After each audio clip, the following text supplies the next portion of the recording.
Hello everyone, Xeno What If here. Bring in Season 2 Part 35 of What If the Transformers Were in My Hero Academia. Link in the description of the fanfiction of this What If. Listen here YouTube. I do not own anything and this is not a scam. Chapter 69, The Call to Rescue. So let me get this straight.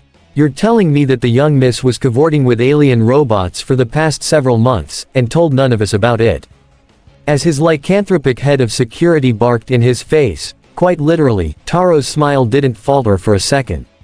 He may not have been in his usual fun-loving state at the moment, but even while reserved, he still enjoyed messing with his friends from time to time. That is exactly what I said, yes. Taro affirmed.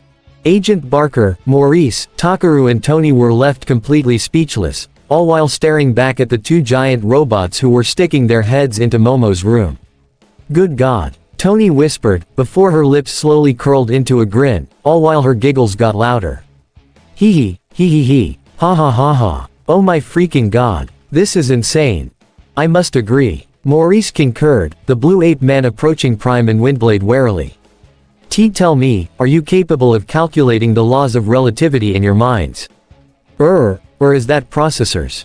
We refer to them as both, actually. Windblade answered. But if you want someone to run calculations, you're better off asking a science bot. She raised the handle of Stormfall and activated its bright purple energy blade, taking the whole group aback. Me, I'm a warrior first and foremost. And I'm itching to get to the people who kidnapped Momo. Optimus gave the city speaker a stern look. Windblade, please, you are frightening them. Realizing her mistake, Windblade hastily returned her sword to her person, allowing the Prime to take things from there. Now, while I would prefer a peaceful solution to the problem, that option was thrown out the moment that MECH decided to kidnap innocent civilians and our friend. So please, what is the information you have that could aid us in locating them? Well, we found a tracker that the young miss left behind. Takaru explained. We suspect that it's showing us where she is. Agent Barker put his sunglasses back on as he re-entered his human form. That location would be Okinawa, an island far from the Japanese mainland. I see. Optimus nodded. So, Silas was accurate in saying that they would not be easy to find. None of us would ever suspect to search away from the mainland. But now that we've got Yaomomo's location, we can bridge right in there and storm the place. Kyoka balled a fist with a determined expression. We can bust her and our parents out, and then take out the rest of those bastards in one fell swoop. Overhearing this, Jazz peeked his head into the window, taking the mansion's staff off guard. Whoa, slow your roll there, Kyo. Trust me, I wanna free your parents as much as you do, but by this point, we shouldn't underestimate these MECH dudes. As much as he didn't want to admit it, Izuku agreed with the Autobot lieutenant. Kyoka, Jazz has a point. If these guys were able to kidnap our parents in broad daylight, who knows what else they're capable of. He was immediately on the receiving end of a pained glare from the girl, making him raise his hands. I mean, if they were able to give regular humans superpowers with technology, then. Yeah, Kyoka huffed. They probably have some sort of weapon they can use against us or even the bots. Yua placed a worried hand over her chest. Well then, what should we do? If MECH are able to do such a thing, and they even have this Decepticon on their side, then how should we counter them? Well, we do still have the element of surprise. Taro pointed out. That's something we can't afford to lose. As for how we can counter them, he took a deep breath and faced the rest of his comrades. I think, it's time we break out the old gear. A collective gasp went through the room, though it left Izuku, Kyoka and the bots perplexed as the others questioned Taro. Are you serious? Barker furrowed his brow. But sir, that was put away a long time ago. We may still have our hero licenses, but we haven't been properly in the field in almost 16 years.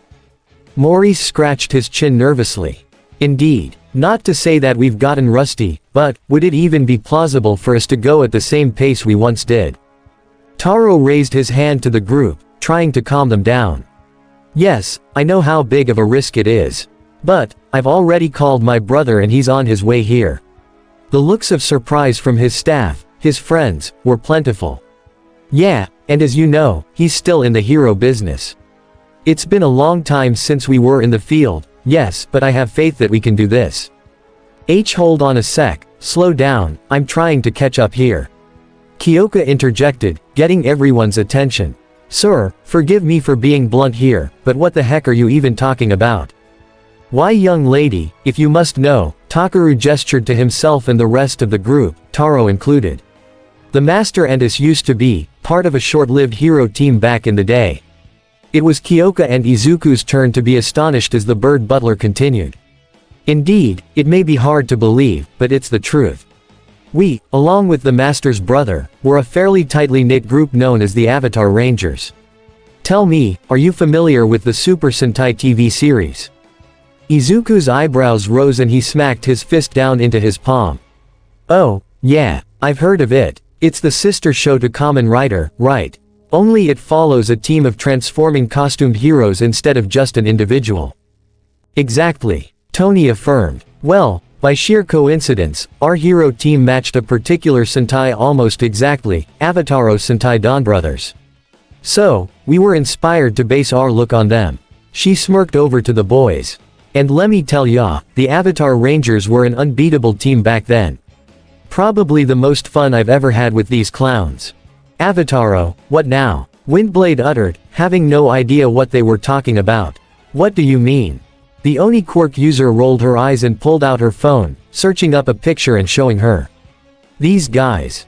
What the city speaker saw next was rather jarring. It was a group of people in matching costumes that had one bright color while being accented by white and black.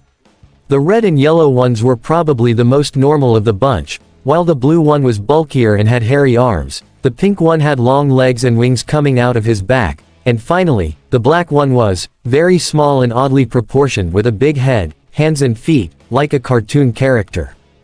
The most unique feature of all of them, though, were their helmets, all of which featured white headbands with peaches on them as well as big, pointy sunglasses that Windblade was sure she'd seen in Earth and anime.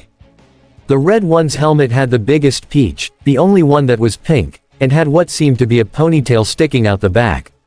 The rest had smaller golden peaches on their headbands and were more creature-like, the yellow one resembling a horned oni, the blue one a large gorilla, the pink one being a bird and the black one was a cartoonishly styled dog.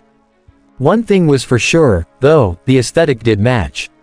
A regular man, an oni girl, an ape man, a tall bird man, and a dog person, though the latter did have some discrepancies. Is it weird that this isn't the strangest thing I've seen from this country? Windblade uttered. Not in the slightest. Maurice chuckled in amusement. I've learned that Japanese media can be quite strange, but that's part of what makes it so entertaining. Agent Barker folded his arms indignantly. HMPH, though I would prefer not to be compared to a cartoon canine. We even considered copying the costumes one-to-one at one point. Takaru explained, rubbing his neck sheepishly. But we didn't want to risk total copyright infringement, so we changed some things up. No helmets, for one thing.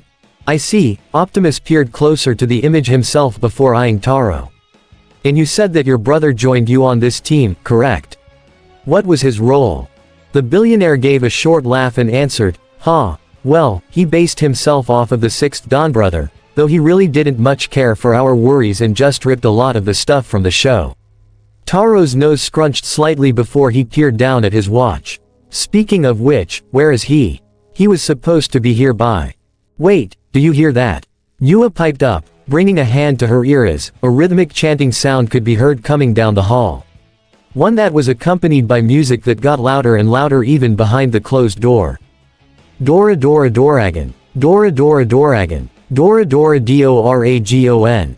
Taro's eyes widened and he spun around toward the others, shouting, everyone get down.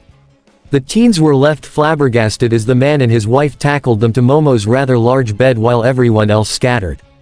And then, Cha-kum. A bright golden light erupted as the door was blown off its hinges, and sailed straight through the window where it knocked Jazz in the forehead, making him stumble back in surprise. A victorious music sting could be heard as the light died down, revealing Jiro Dorigoku standing in the doorway. And, much to Izuku and Kyoka's surprise, he was flanked by Ochako and Itsuka, who were just as stunned as the rest of them. Cho-I-C-H-Y-R-Y-U. Achu. Stamping his spear against the floor, Dorigoku placed a hand on his hip and called out into the room, alright. I was told I could find my brother here. Now where?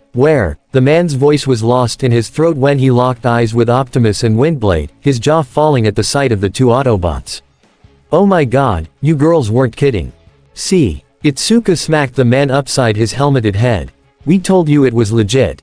Gah. Geez. Dorogoku's rubbed the side his head, spinning around toward the redhead. So, the pink car and that motorcycle really are. *WHRRTSCHZZTSCHZZTSCHZZCHKT Optimus and Windblade spun around just in time to see RC and Flare Up come onto the scene, the latter giving a salute.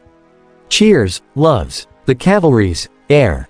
Seeing the two vehicles transform, Dorogoku's bravado was fully forgotten about, replaced with frustration as he swung around toward the girls. What the hell? He shouted, thrusting a finger at RC and Flare Up. You coulda just had them transform this whole time and I probably woulda believed you.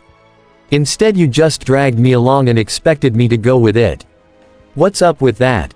Boom! Without warning, Itsuka grew her hand and slammed it to the floor, giving the man a sour expression. First of all, we couldn't just have them transform in front of you while we were in public. Otherwise, the secret would have been even more blown than it is now. And secondly, her features turned upward into a conniving smile. This way was just a lot funnier, to be completely honest. Yeah. Ochako brought her hand over her mouth, resisting the urge to laugh. I always get a kick out of people seeing the Autobots transform for the first time. It's always so entertaining. To say that Dorogoku was utterly galled by the explanation was an understatement. His jaw hung freely and his eyes glazed over as he slumped to the floor, crisscrossing his legs while drawing circles in the rug. How can you say that? Kids these days are so cruel. By God, I've got so many questions. Same goes for us, pal. Kyoka exclaimed. Izuku did a double take at the scene. You Uraraka, Kendo, why you're okay. When did, HOW did you? Ochako simply giggled and placed a hand on the despondent Dorogoku's head.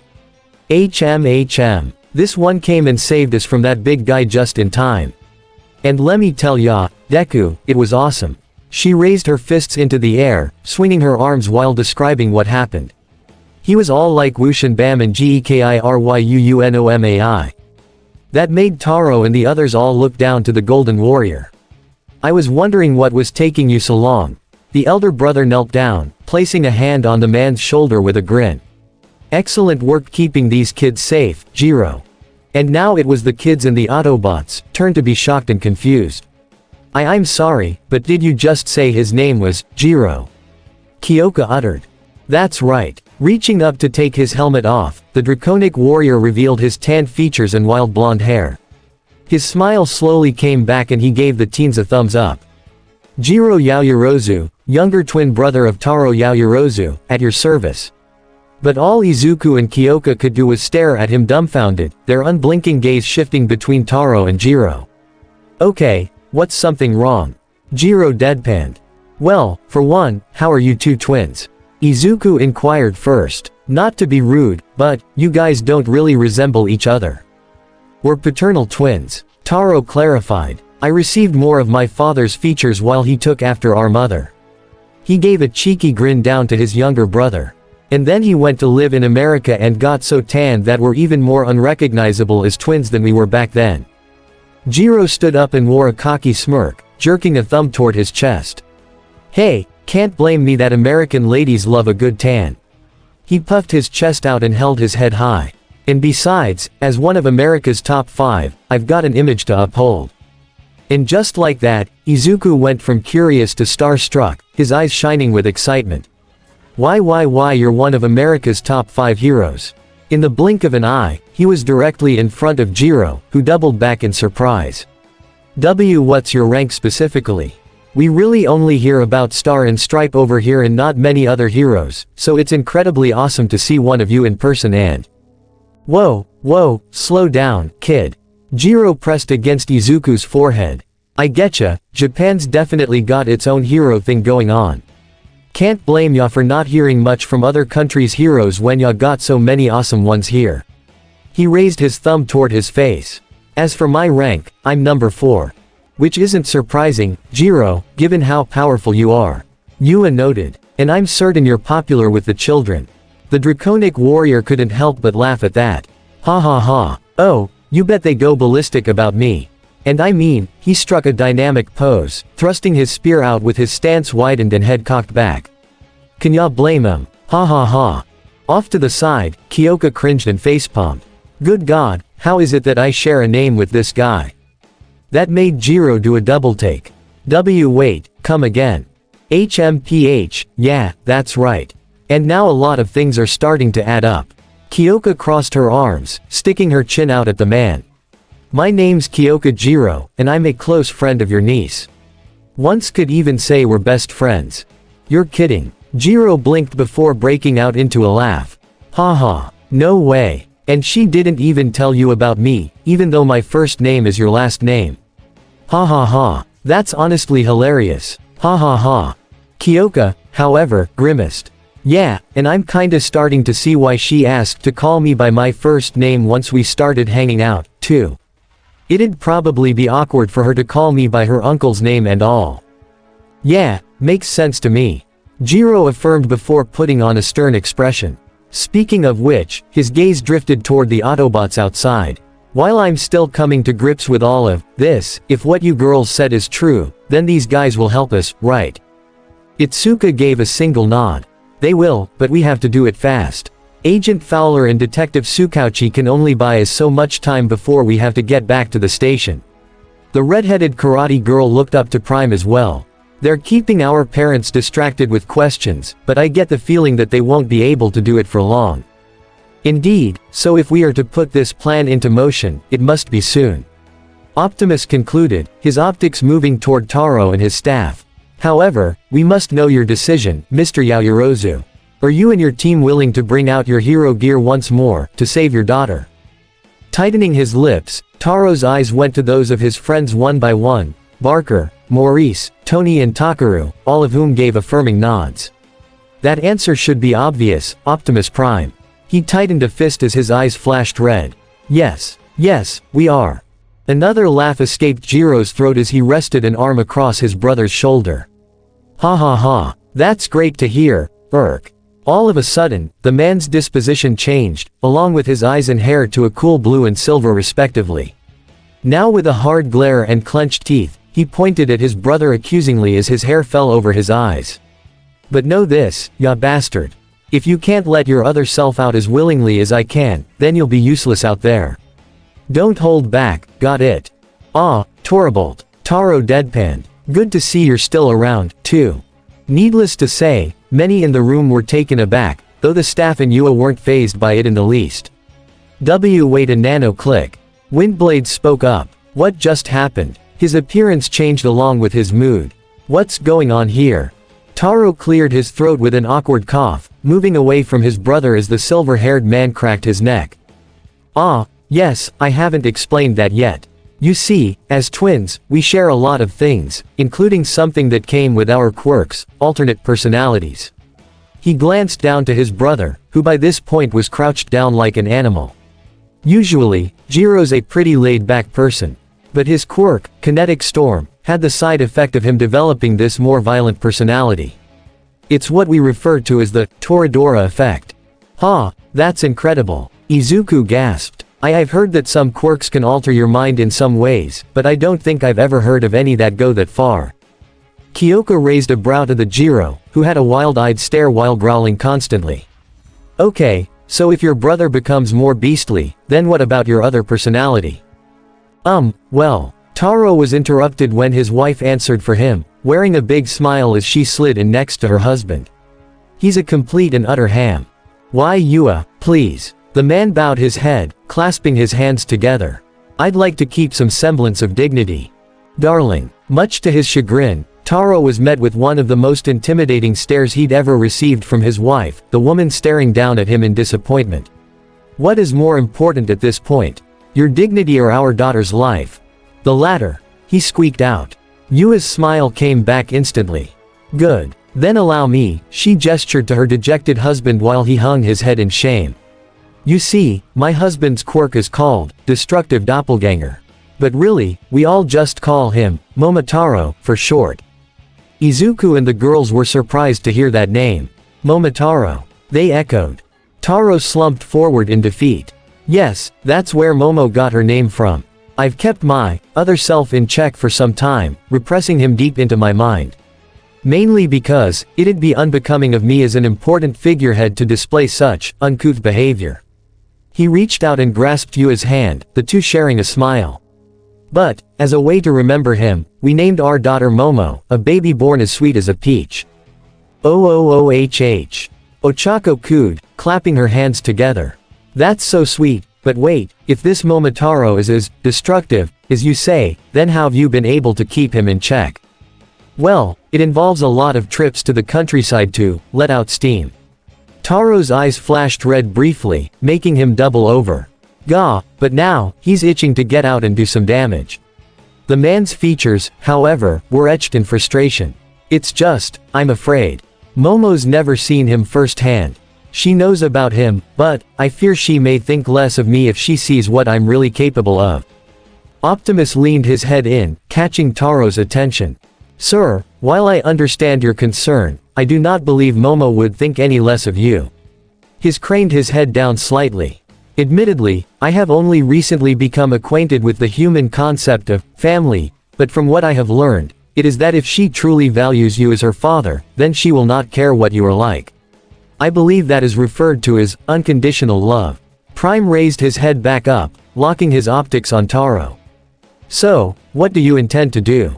Scanning his eyes across the room, Taro was met with several supportive faces. His staff, his kids, his brother, and of course, his wife, were all in favor of the plan. He closed his eyes and took a deep breath. I say, he whipped his arm up to the blue ape man. Maurice, call on the rest of the staff and have them ready my motorcycle and its dais. Have them dress in the ceremonial garbs and be ready to depart in 20 minutes. Why yes sir. Maurice saluted before rushing out of the room.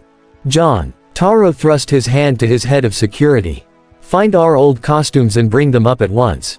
We have a job to do. Without saying a word, Agent Barker dashed out as well, leaving Taro to look to everyone else. As for the rest of you, be ready, my Avatar Rangers. He opened his eyes, revealing that they had gone fully red. Because the festival is about to start. Back in Musudafu, All Might wasn't having the easiest time, to say the least. It was one thing if this was just a giant crocodile that had somehow swam all the way from Australia. Hell, he'd actually believe it was just a natural part of that continent's ecosystem. But the fact that it was a Decepticon, successfully disguising itself and causing havoc in public, made it all the more difficult to keep a pin on him. There were still civilians running away from the scene, and neither him, Kamui Woods or MT Lady could risk them finding out if they hit the con the wrong way and forced him into robot mode. Their only hope was that backup getting there soon. Come on newbie, where are you? All Might thought to himself as the Predacon charged again, roaring at the trio. Gah, would you hold still? Kamui slammed his fist into the sand and sent out several branches, which erupted out from under Skullcruncher and actually managed to hoist him into the air. You. Now. Unfortunately, All Might realized what they were trying to go for just a little too late. Wait. Woods, MT. Lady, don't. This is for biting my toe. Mount. Lady reared her fist back and punched the wide-eyed croc in the face, sending it flying straight back. And, as if in slow motion, All Might could see it happen, the holographic facade faded away, revealing Skullcruncher in his true mechanical Predacon form. And from there, the croc began shifting into robot mode, and then SHYOOOOMM. The three heroes put their hands over their ears as the sound barrier broke, signaling the arrival of a white and red fighter jet that smashed itself into Skullcruncher, carrying him off across the water. Woods, MT. Lady and All Might were left dumbstruck by how sudden that was, the large blonde woman pointing at the scene. Was that our backup? Ha ha ha, I believe it was. All Might laughed before saluting the duo. Make sure that the civilians are escorted to a safe distance. I'll assist our Autobot friend. Understood. Woods saluted. Best of luck, sir. From there, All Might blasted off across the ocean, following after the Autobot jet. Mount. Lady, however, after shrinking back down, puffed her cheeks and folded her arms. HMPH, we're not gonna get much credit for this job, are we? Is that really what you're most worried about right now? Woods deadpanned. But you deadpanned right back at him with a pointed finger. See, that right there. That's why you have such a boring public image. Across the water, Jetfire had successfully driven Skullcruncher directly into a small inlet island, one that was just barely large enough to have a decent fight on. Nothing much was on this piece of land aside from a few boulders and a handful of palm trees, but it would suffice. He stopped on a dime in midair and threw Skullcruncher to the sand, transforming himself before landing. Ha! Well, if it ain't the grizzled treasure hunter. Jetfire smirked before bringing up his battle mask. Still stirrin' up trouble, old-timer. Skullcruncher growled in anger, but then gave pause when he saw exactly who he was dealing with. Well, I'll be Primus damned. You. Yep, me. But word through the cosmos said that you. Ha. Don't believe all the gossip you hear, Skullcruncher. Jetfire jerked a thumb toward his chest. It's me, livin' in the mesh. Stretching his neck, Skullcruncher gave a short laugh as gears ground together beneath his metal muscles. Ha, Jetfire. I bet the cons on this planet, re-quackin' in their boots now that here. Yeah, which reminds me, all of a sudden, Jetfire raised his arms, aiming his arm-mounted blasters at the Croctobot and letting loose with a round of laser fire. But Skullcruncher proved more agile than he thought, rolling away even as he kept the pressure on. Just what the pit are ya doin'? Tryin' to avoid the cons and, all, allying with human bad guys.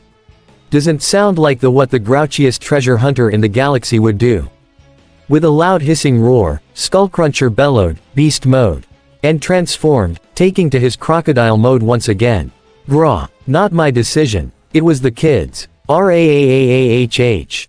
With a surprising leap, Skullcruncher closed the distance between him and Jetfire, snapping his jaws around the Autobot's leg. Ah, you lit, ACH. As much as he tried to fight back, Skullcruncher only bit down harder, threatening to pierce through Jetfire's armor plating. He, thuddish right, struggle more. She wear it gesh, huh. Out the corner of his optic, Skullcruncher spotted something flying in from the distance, and it wasn't what he was hoping to see. Alabama, SMAAAASSHH. Swinging both fists up into the Croctobot's upper jaw, All Might successfully freed Jetfire and sent Skullcruncher sailing toward the other side of the small island, allowing the Autobot some reprieve. HA. Finally. Don't have to hold back now that we're away from the city. The #1 hero gave a salute to the air commander. And what about you, friend? You okay? Jetfire laughed, shrugging the pain off like it was no big deal. Ha, yeah, I'll live. And thanks for the assist. He settled his fists onto his hips, mimicking All Might's stance. So, I take it that you're All Might. Optimus has told me quite a bit about you. All Might nodded back. Indeed. And that would make you Jetfire. Optimus Prime has spoken praises of you to me as well. Hey, yeah, and you'd better believe him. The Autobot jet peered up to see Skullcruncher roll back to his stomach, shaking the daze out of his head only to roar back at them once again. And now seems like the perfect time to prove him right about us, don't ya think? Oh, yes, I've been waiting for, her cock. Without warning, All Might gave a cough and brought his hand up, catching the blood that came out of his mouth. Shit. His smile took on a more serious demeanor as he faced off against Skullcruncher. Change of plans. We'll need to dispose of him fast. I'm on a time limit with my powers. Hearing how grave his voice was, Jetfire understood immediately.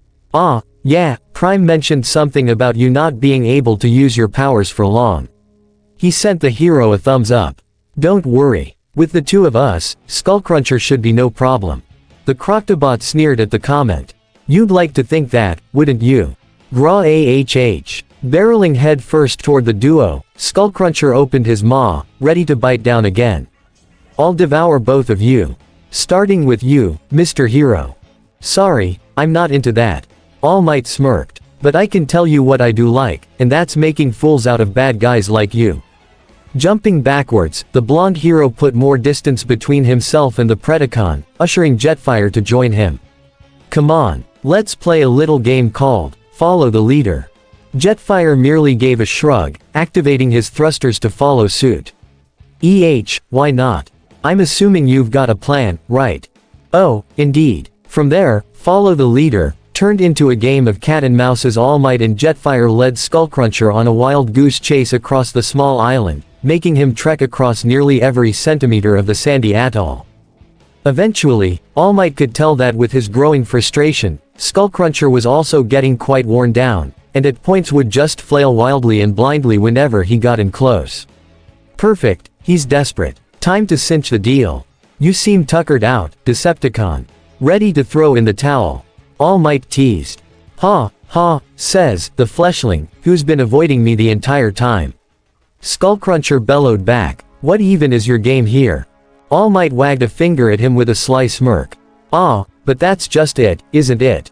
It is a game, and one that we intend on winning. Jetfire. The Pred's eyes widened and shifted upward, only to realize he couldn't look up far thanks to his beast mode's short neck. He'd been had. It was just a distraction so Jetfire could get in an attack from above. Bringing out his laser rifle, Jetfire charged the weapon up and shouted, "Bombs away!" Before letting loose a powerful shot that exploded the second it hit Skullcruncher in the back. Ya hhgg. A massive divot in the sand was left in the aftermath, along with a very scorched Croctobot in the very center. Jetfire landed next to All Might and lowered a fist down to him, the two sharing a hearty laugh. Ha ha ha, that was great, the Air Commander commended. Old Cruncher never coulda seen it comin'. Quite literally. Ha ha. All Might winked. Crocs are violent predators, but their fatal flaw is that their necks are practically non-existent. Can't look up for the life of 'em. The duo went over to the edge of the hole, ready to retrieve the unconscious Khan. Now, let's take him to Sector 7 and get him in a AAAAARRRRGGHH. Much to their astonishment, though, Skullcruncher actually jumped out of the hole, careening forward with his mouth open wide. All Might, I've had enough of you. Move, now, Jetfire advised, which both did immediately as Skullcruncher closed the gap. And as it would happen, that would wind up being a lot more help for them than expected. Because behind the two, was a giant boulder, one which inadvertently became Skullcruncher's new target.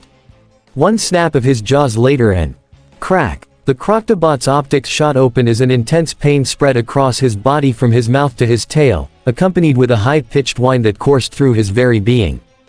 All Might and Jetfire instinctively cringed at the sight, seeing several of Skullcruncher's teeth being cracked upon impact. It took little time at all for the jolt to send him flying and make him transform back into robot mode, his hands flying to his face in agony. Ahahaha-hoo. Dear Fraggin, Primus, that slaggin, hurt. Yeesh, yeah, even I gotta admit, that didn't seem pleasant. All Might winced. Maybe not, Jetfire echoed before his lips curled into a smirk. But gotta admit, ya kinda had it comin', old-timer. Skullcruncher had to fight through the intense agony just to get a response out. Shish, shut up. Gah, that's it. Keeping one hand on his jaw, the Predacon brought out his tail sword and glowered at the duo. I'll just take care this the old-fashioned way, ooh. He had to take a quick knee, gritting through the pain as best as he could. Bastards. Like I was sayin', the old-fashioned way, brutally. And just like that, the fight resumed, with All Might and Jetfire remaining up for the challenge. Still, hopefully we can wrap this up soon. All Might glanced down to his body, which was beginning to steam heavily. Young Midoriya, I sincerely hope you and the Autobots are making good progress. Hidden facility, Okinawa. Hearing the door open, Momo, Inko, Kyotoku and Mika all raised their heads, glowering at Silas as he stepped into the room first. Then behind him, a large hand came down and raised the garage door even higher, allowing its owner entry. Well, I gotta say, this is quite unexpected. Swindle said as he approached with his ally. By the expression he wore, they could tell he was a bit irritated, but in an amused way, if that made any sense. Your allies are doing a lot of moving and shaking. Here I thought they'd get the picture that they couldn't do anything, but they quickly found out about the distraction we set up for All Might. Oh, sure, send a giant crocodile to try and divert the #1 hero's attention away from what's really happening. Momo rolled her eyes. Surely none of the Autobots would be able to figure out what's happening. She furrowed her brow in suspicion. Still, it's weird that you don't seem too worried about it. What if Skullcruncher actually gets beaten and they force some information out of him? Huh, Scully's a tough old bot. He ain't gonna say anything to those straight-laced dumbbafts. Swindle reached into his chest compartment and pulled out a small remote. And even if they did beat him, I could just pull him away with a push of a button. Y'all wanna know what this does? Huh, do ya? A teleporter, right, Mika piped up, folding her arms over her chest. Kind of obvious if you say you can just pull him out of there. Swindle grimaced toward the woman and put the remote back in his chest. Well, you're just no fun at all. But yeah, it's a teleporter. He narrowed his optics at Momo with a sneer. One of the few things I managed to save from my ship. I managed to get Colossus Rhodes back here in record time after his mission failed, and I can do the same with Scully. If anything, the news made Momo brighten up. Huh, I knew that the Autobots wouldn't let you capture any more of us once the news spread. She directed her smirk toward Silas. Izuku and Kyoka would never stay silent about it. Actually, believe it or not, the Autobots are not responsible for hindering Rhodes' task. Silas clarified, taking Momo by surprise as he glared at her. But rather, a hero in golden armor is what deterred him. A rather strong one at that who you might know. He took out a picture from his belt pouch and tossed it into Momo's cage. It seems that your own father has called the cavalry. Kneeling down, Momo procured the photo, and what she saw made her gasp. There, closing in surrounded by a dragon-shaped energy attack, was her uncle. Ha, you Uncle Jiro. She nearly dropped the picture out of shock, her free hand flying up to her lips. But, where did he come from? The Toradora hero, Jiro Yaoyorozu. Also goes by Jiro Dorigoku and Torabolt. America's 4th-ranked top pro hero. Silas recited, having looked up the man's profile just a few minutes before. You have quite the family, Miss Yaoyorozu. Wait, your uncle's name is Jiro. Kyotoku uttered, he and Mika doing a double take. It's a complete coincidence. Momo insisted. I was just as shocked when I first met Kyoka on the first day of school, to the point where I asked if I could refer to her by her first name the further we hung out.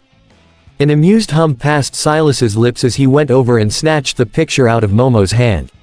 Very humorous, indeed. But you must know what else this means, correct? You know your own father's history, I assume. Momo pursed her lips, knowing full well what he was talking about. That he and some of my mansion's staff used to be a hero team back in the day before my grandfather died, yes. But then, she remembered something, and her mouth curled up into a confident smile. Which means you people are history. Highly unlikely. Silas stated bluntly. Even if your father were to bring his old team back together again, there's nothing there the Autobots could do about it until tomorrow.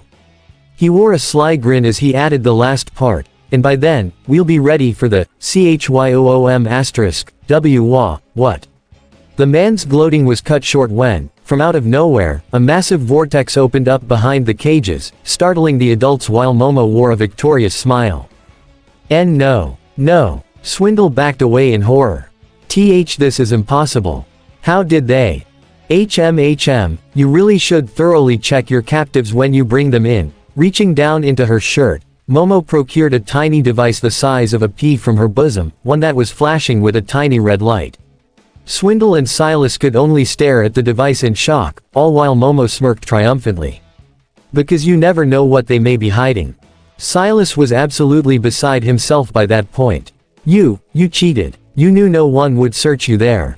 Momo flicked the tiny tracker away with a haughty laugh. Well, for someone who boasts about their superior technology, you'd think you would have some sort of detector to do that job for you. But now. Swindle. Crash. The con bot was blown off his feet and through the garage door as Optimus Prime came through and rammed straight into him, forcing Silas to duck while shouts of panic were heard in the next room over. You lose. Momo finished. This isn't over. Silas said as he sprinted out to aid his men, hoping to avoid conflict with the Autobots himself.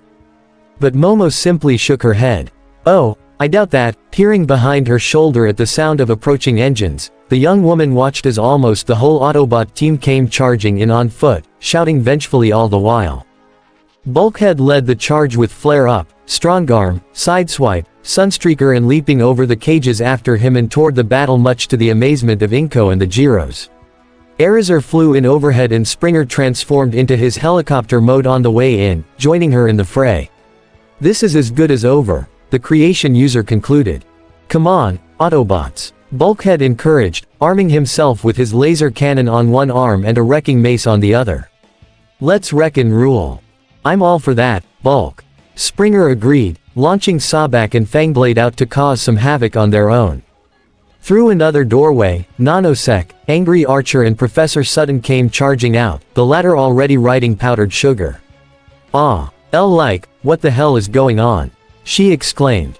We are under siege. That's what. The archer reached into his quiver and procured 2 explosive arrows, taking aim at Sideswipe and Sunstreaker. Tally-ho! Shooting the 2 arrows, they flew across the battlefield and hit the twins in the back, which only barely left a scorch mark. Oh bollocks. Sunstreaker tilted his head to his brother. Did you feel that? Sideswipe only shrugged. Kinda. He craned his head back, seeing the archer brandishing his bow. My guess is that guy did it. Wanna take him down? Oh, absolutely. The twins aimed their guns at the archer and fired at his feet, causing him to let out a shrill scream and leap 10 feet into the air. Nanosec sped away quick as a flash, chuckling cockily to himself. Hee, just try to hit me, Auto boobs. Ahahaha, ow. Just then, in the blink of an eye, something kicked him right in the gut, and then in the back, and finally landed a punch right in the face. Ack, oof, irk. By the end of it, Nanosec was flung into the far wall, dazed and confused as flare-up appeared before him in a blue flash of light. Challenge accepted, challenge beaten. Twirling one of her pistols around, flare-up set it to stun and aimed for the man. Check and mate. One shot was all it took to leave Nanosec a convulsing mess on the floor, to which she dashed off to deal with other agents. Gah, you big mean robots are gonna get it. Penelope pulled back on her flying horse robot's reins, taking to the sky to intercept Springer. Let's go, powdered sugar. Take that nasty chopper down a pay, e.g. But before they could even get anywhere, a loud shriek made Professor Princess flinch as Erizar swooped in, grabbing hold of the robo-horse in her talons. Ah, no, no. As she jerked the young woman around, Erizar declared, I have no patience for you in my skies. Strongarm. Take her out. Strongarm saw the Maximal toss down her prey, and wasted no time pulling out her laser crossbow. Affirmative. With several consecutive shots through the horse's wings, the cadet sent it tumbling down to the floor in a heap, leading her to glower down at the distraught teenage professor. Here's a little piece of advice, next time, don't make deals with Decepticons. Meanwhile, Optimus and Swindle were still tumbling through the base, until the Autobot leader eventually got his footing and managed to toss Swindle straight out through a wall.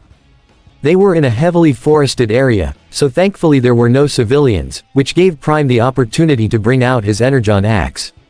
You should have left well enough alone, Swindle, he said, approaching the Conbot while running his weapon across the metal wall, sending sparks across it. You would have been better off simply rejoining Starscream and the others. Instead, you've chosen the wrong people to ally with. While Swindle normally would have been cowering and begging for forgiveness at this point, his anger was boiling over, and he was not having any of it. Oh, don't you dare pull that scrap with me, Prime. He raised his arm cannon and shot at Optimus, only for him to roll out of the way. You know I wouldn't give up my freedom to Starscream of all bots. And I sure as pit ain't gonna risk those Combaticon idiots finding out where I am. I will admit, you being away from them is preferable. Optimus conceded. But taking Momo and the parents was a bad move.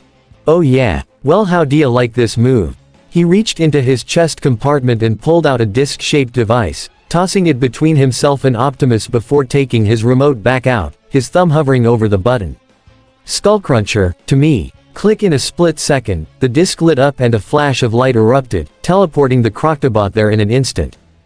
But he wasn't alone. As it turned out, he had been grappling with Jetfire and All Might at the time, the two holding onto his arms and legs respectively.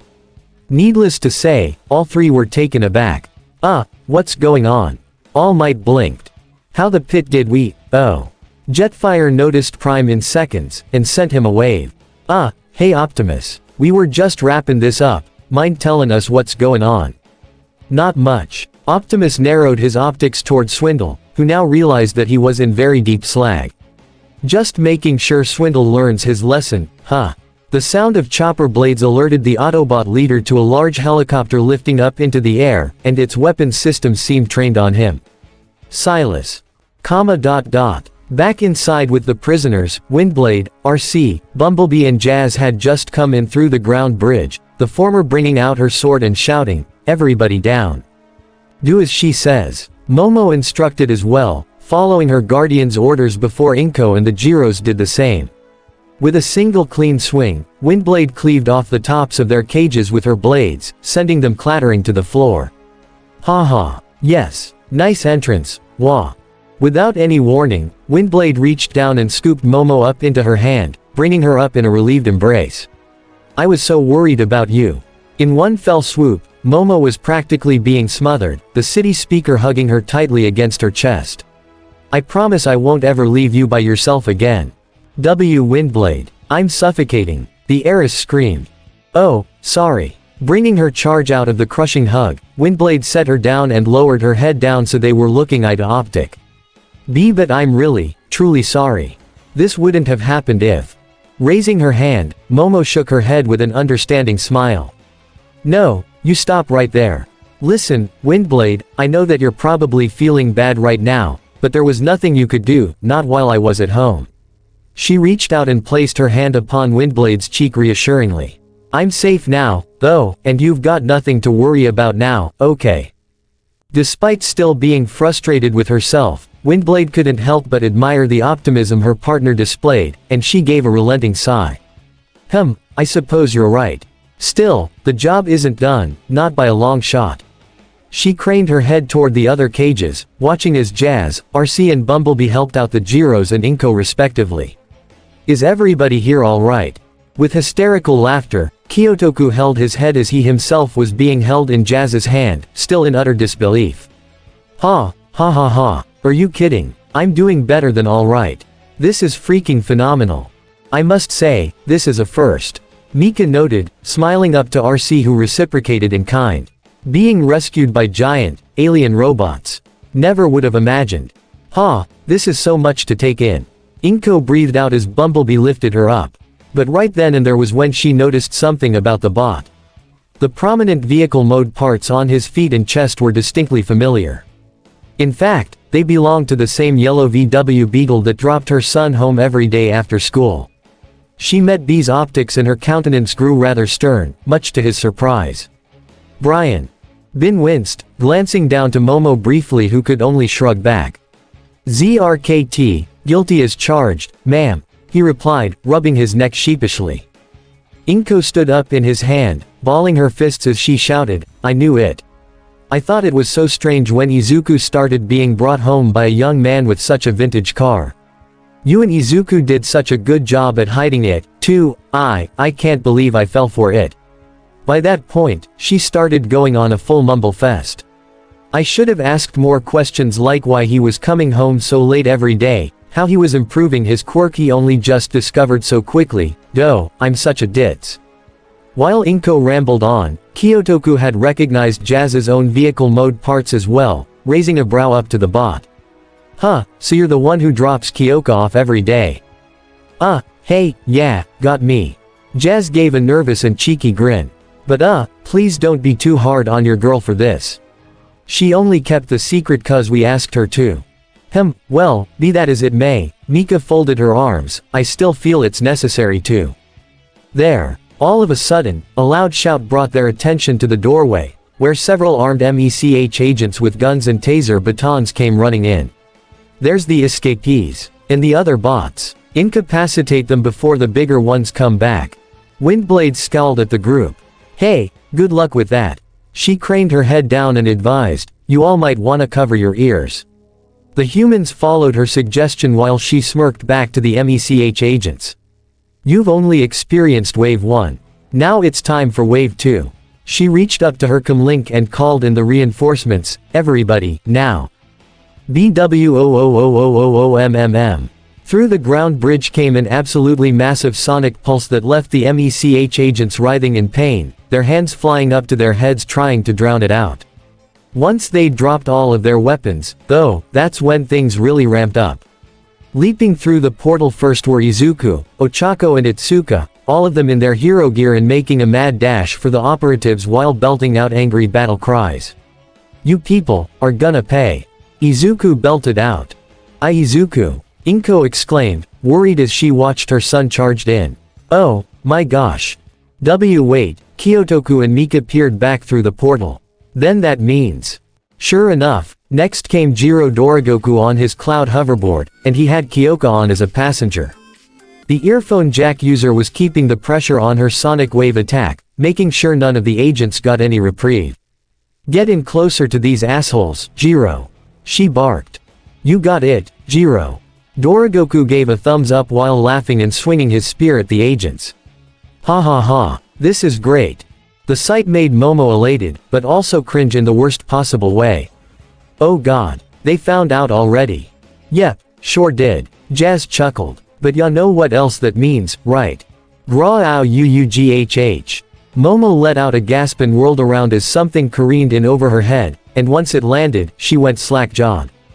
Standing before her in full Avatar Ranger costume was none other than her ape-man valet. Maurice was in a suite that had thick blue armor up top and black spandex pants down below, with a huge pair of blue boots to finish it off.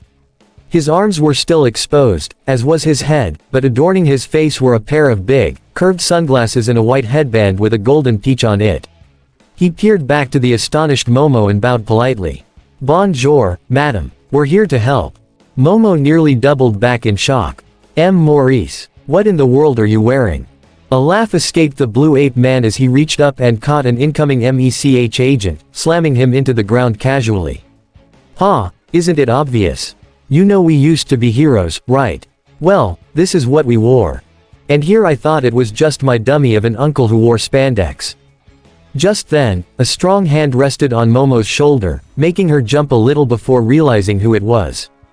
"Nope, it was all of us," Tony assured. Her Avatar Ranger suit was bright yellow just like her hair, and her shoulder pads had some spikes to them. She also had black sleeves with yellow gloves, and her anime-esque sunglasses were much sharper.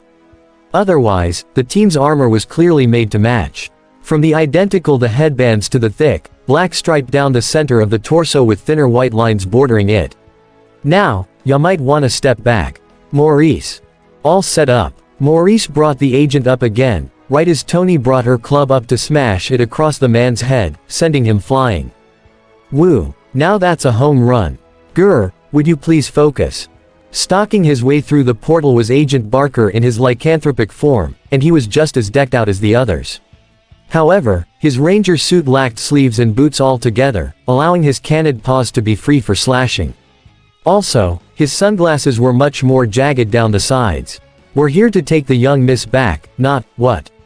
He saw Momo out the corner of his eye, desperately trying to hold back her laughter.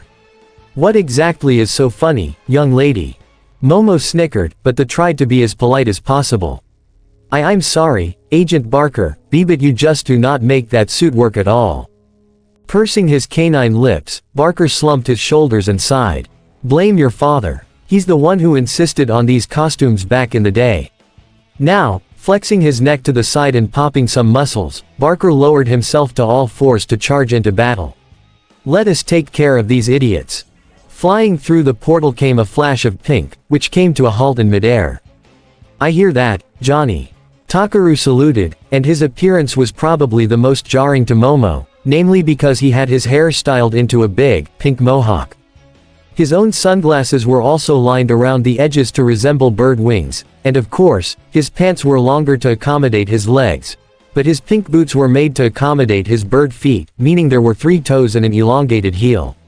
"Young miss, glad to see that you're well," he said to Momo before flying into battle, somehow picking up 2 MECH agent with his feet and hoisting them into the air, tossing them away effortlessly.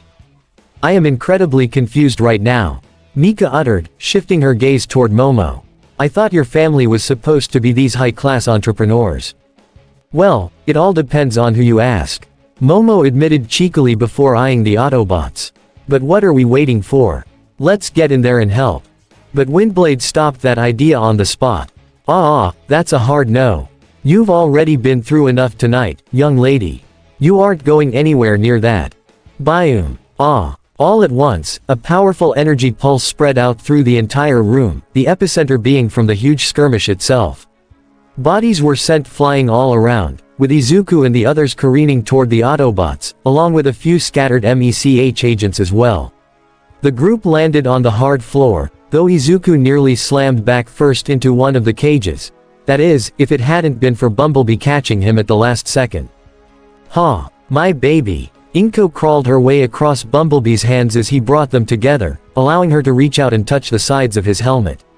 Oh my goodness, are you okay? Are you hurt? Izuku managed to get his hands on his helmet, though, undoing the locks and taking it off himself. Mom, I'm alright. He reassured, letting her see his face. See, nothing bad, I promise.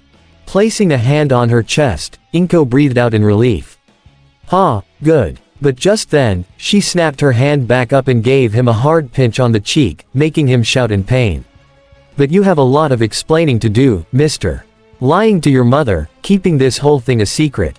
She gestured to a rather guilty Bumblebee to make her point. Just what else were you hiding, A lot more than you think. The one-for-all inheritor thought to himself before standing up. Mom, trust me, I know I have a lot to explain. But it's gonna have to wait until after we're out of here and we're all safe. In the air, Takaru and Dorigoku had been thrown off course as well, and Kyoko lost her balance on the hoverboard. Thankfully, Jazz was quick on the draw as well, rolling across the floor to catch the earphone jack user. Gotcha. Ow. Damn. Kyoko grit her teeth, rubbing her head as it throbbed slightly. What the hell was that? It's given me a damn headache. Without warning, her father suddenly leapt over from Jazz's other hand, bringing her into a hug. Oh my god, sweetheart. Are you okay? You didn't break anything, did you? Dad, please. Kyoko tried to shrug her father off, but couldn't escape his grasp. Not on the battlefield. We're trying to get you guys out of here, remember? Reunions can come later. I know, it's just, a sigh passed Kyotoku's lips as he smiled softly to her. I'm glad you're okay, honey. Despite the sappiness of it all, Kyoko reciprocated with a grin of her own. Yeah, I'm glad you guys are safe, too. Well isn't that just precious? Came a snide remark from across the room. The group all turned their attention up to see Nanosek, sudden and angry archer come walking in, seeming to be rather worse for wear, but still upright and walking. Leading the way, however, was a certain skinny old man with a white handlebar mustache, who quickly grew into his muscled-up form. Colossus Rhodes glowered at the team, Autobots and heroes alike, with disdain. But now, it's the end of the line for you. He pointed at Dorigoku in particular. And we have unfinished business, ya monkey. Stamping his spear upon the ground, Dorigoku got to a knee and smirked at the chemically enhanced man. So, ya got your little muscle juice injectors back up and running, huh? Well, bring it on then, we can go all day, right guys? The other Avatar Rangers all followed suit, slowly getting to their feet themselves. Yeah, we're not done, Tony screamed. Nanosek rolled his neck, loosening himself up for what was about to come. Oh ho, trust me, lady, you're gonna be soon anew. Ah ha ha ha ha ha, ha ha ha. All of a sudden, from out of seemingly nowhere, a loud, boisterous laugh echoed through the entire room. It caught everyone's attention immediately, and it didn't take them long to realize where it was coming from, the ground bridge portal. And what came through, was something that neither Inko, Kyotoku, Mika or even Momo herself would have ever expected. The sound of traditional yet high-energy festival music came blasting in as several dancing women in long, white robes emerged from the portal, all of them sporting ornate hairstyles while waving around flowing paper fans. But what was most astonishing to Momo was that she recognized all of them. They were her mansion's maids. And coming in after them were the chefs from her family's kitchen, 10 men in total, all completely shirtless and wearing white headbands and matching shorts with Zori sandals. The men were also carrying a large, red dais on their shoulders, and on that stage was something that made Momo's jaw drop. Ah ha ha ha ha ha. Wearing a massive smile, Taro Yaoyorozu sat upon his throne. A red motorcycle with the front customized to resemble a bird's head. He was in the same ranger armor as the others, his being red. His hair was done up in a pseudo-chanmage, which was wrapped up in tape with a tuft sticking out the end. The biggest difference from the others, however, was his headband, because he had a much bigger peach on it that was even bright pink to boot. With a paper fan in one hand, which also had a peach on it, he kept laughing as everyone stared on in complete and utter shock. Come, laugh. The festival has arrived. Ah ha ha ha ha. Between the dancing women, the servants carrying the stage and Taro sitting atop that stage on a motorcycle no less, no one could even come close to comprehending what was going on. What the hell am I looking at? Kyotoku uttered. I said the same exact thing when he brought all that crap to the base. Kyoka muttered, jumping down from Jazz's hand while Izuku followed, the two regrouping with Itsuka and Ochako. Is it really festival time already? No goddamn clue. Itsuka deadpanned. Momo, however, could only gawk at the scene as she approached, her mansion staff all smiling at her as she passed them by. Finally, she made it to the stage, standing in front of it to make sure the man who raised her saw her. Father.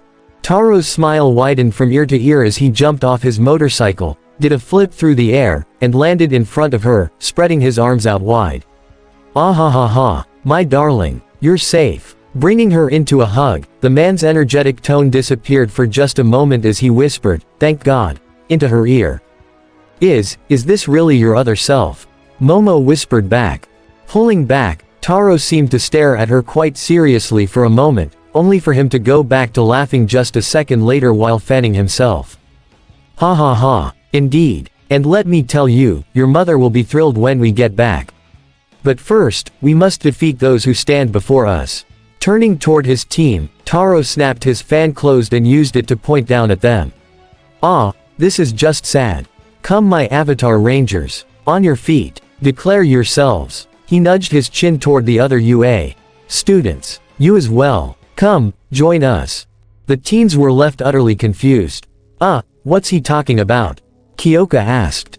Barker groaned and rubbed his temple. He wants us to do a roll call. Like those old shows used to do. Izuku exclaimed, his eyes lighting up with glee at the prospect. So cool. I'm in. Yeah, me too. Ochako pumped her fists up and down. Sounds exciting. Itsuka gave a shrug. I'm down if they are. What about you, Kyoka? Guess have not much choice if everyone else is in. The purplet flung her hands in the air with a relenting grin. Sure, why not? As much as Kyoka wasn't too thrilled, she had to admit, seeing Izuku absolutely giddy at the idea was enough for her to get into it. And it was all too fitting that he was the one to start things off, complete with dynamic posing. Ensuring justice for the future. Deku. Bringing peace through sound and fury, the hearing hero, Earphone Jack. Introducing the combat hero, Battle Fist. Floating through the vastness of space. The anti-grav hero, Uravity. From there, the Avatar Rangers picked it up, with additional sound effects. Able-bodied and dragon-willed. Jiro Doragoku. Cho Ichiryu. Urk. And Jiro Torabolt. Tora. Saying farewell to this transient world, Saru Ranger. Yo. Muki Muki. The master of manga. Oni Ranger. Yo. Oni ni Kanabu. Escapee number 1. Inu Ranger. Yo. Wan Derfel. A bird aiming for the top. Tori Ranger. Yo. Tori Ski. Finally, though, came Taro's turn, and he quietly stepped into center stage doing nothing. All he did was stand completely still, his silence taking everyone by surprise. Taro? Tony asked, the Rangers all facing to him in concern. Father. Momo approached him cautiously as he kept his head down. Momo. Taro craned his head up slightly to her. Do you remember what you and I used to do when you were little? He reached his hand out and cupped his fingers, curving his thumb slightly in while keeping his other digits completely straight. Where we made a heart and turned it into something different. The young girl was perplexed, but only for a second as the memory came flooding back. A small gasp passed her lips, her eyes darting up to see her father's hopeful smile. She slowly smiled back, choking back a slight sob as she brought her hand out and made the same shape, touching her fingertips to her father's to create the shape of a heart with their hands. Then, they brought it above their heads, only to flip it around so that wasn't a heart anymore. Rather, it was the shape of a certain fruit. Born from a peach. Taro. Stomp. Yaoyorozu. Yo. Nippon Ichi. From there, all of the heroes lined up side by side, and from his pocket, Taro produced another white headband that he passed to his daughter. I want you to finish it off for us, my dear. Show them that our family are natural-born heroes. I'd be happy too. Wrapping the headband around her forehead with a bright pink peach on full display, Momo thrust out her hand toward the villains, who all seemed to cower in fear at the sight. Prepare yourselves to face the specialized squadron. With one last pose, the group announced with all their might, Avatar Rangers. Colossus Rhodes, however, wasn't too impressed. Really? This is what you think is gonna beat us? Come on, guys, let's, shoom, wah. Spinning around, Rhodes felt his jaw drop as Angry Archer, Professor Princess and Nanosek were all running away. Where the hell are you going? I just remembered that we've gotta get the escape ship ready for Silas. Nanosek hastily explained. But hey, if you wanna try talking down all of those heroes by yourself, then be my guest. Or you could be smart and join us. Penelope added. Either way, your call.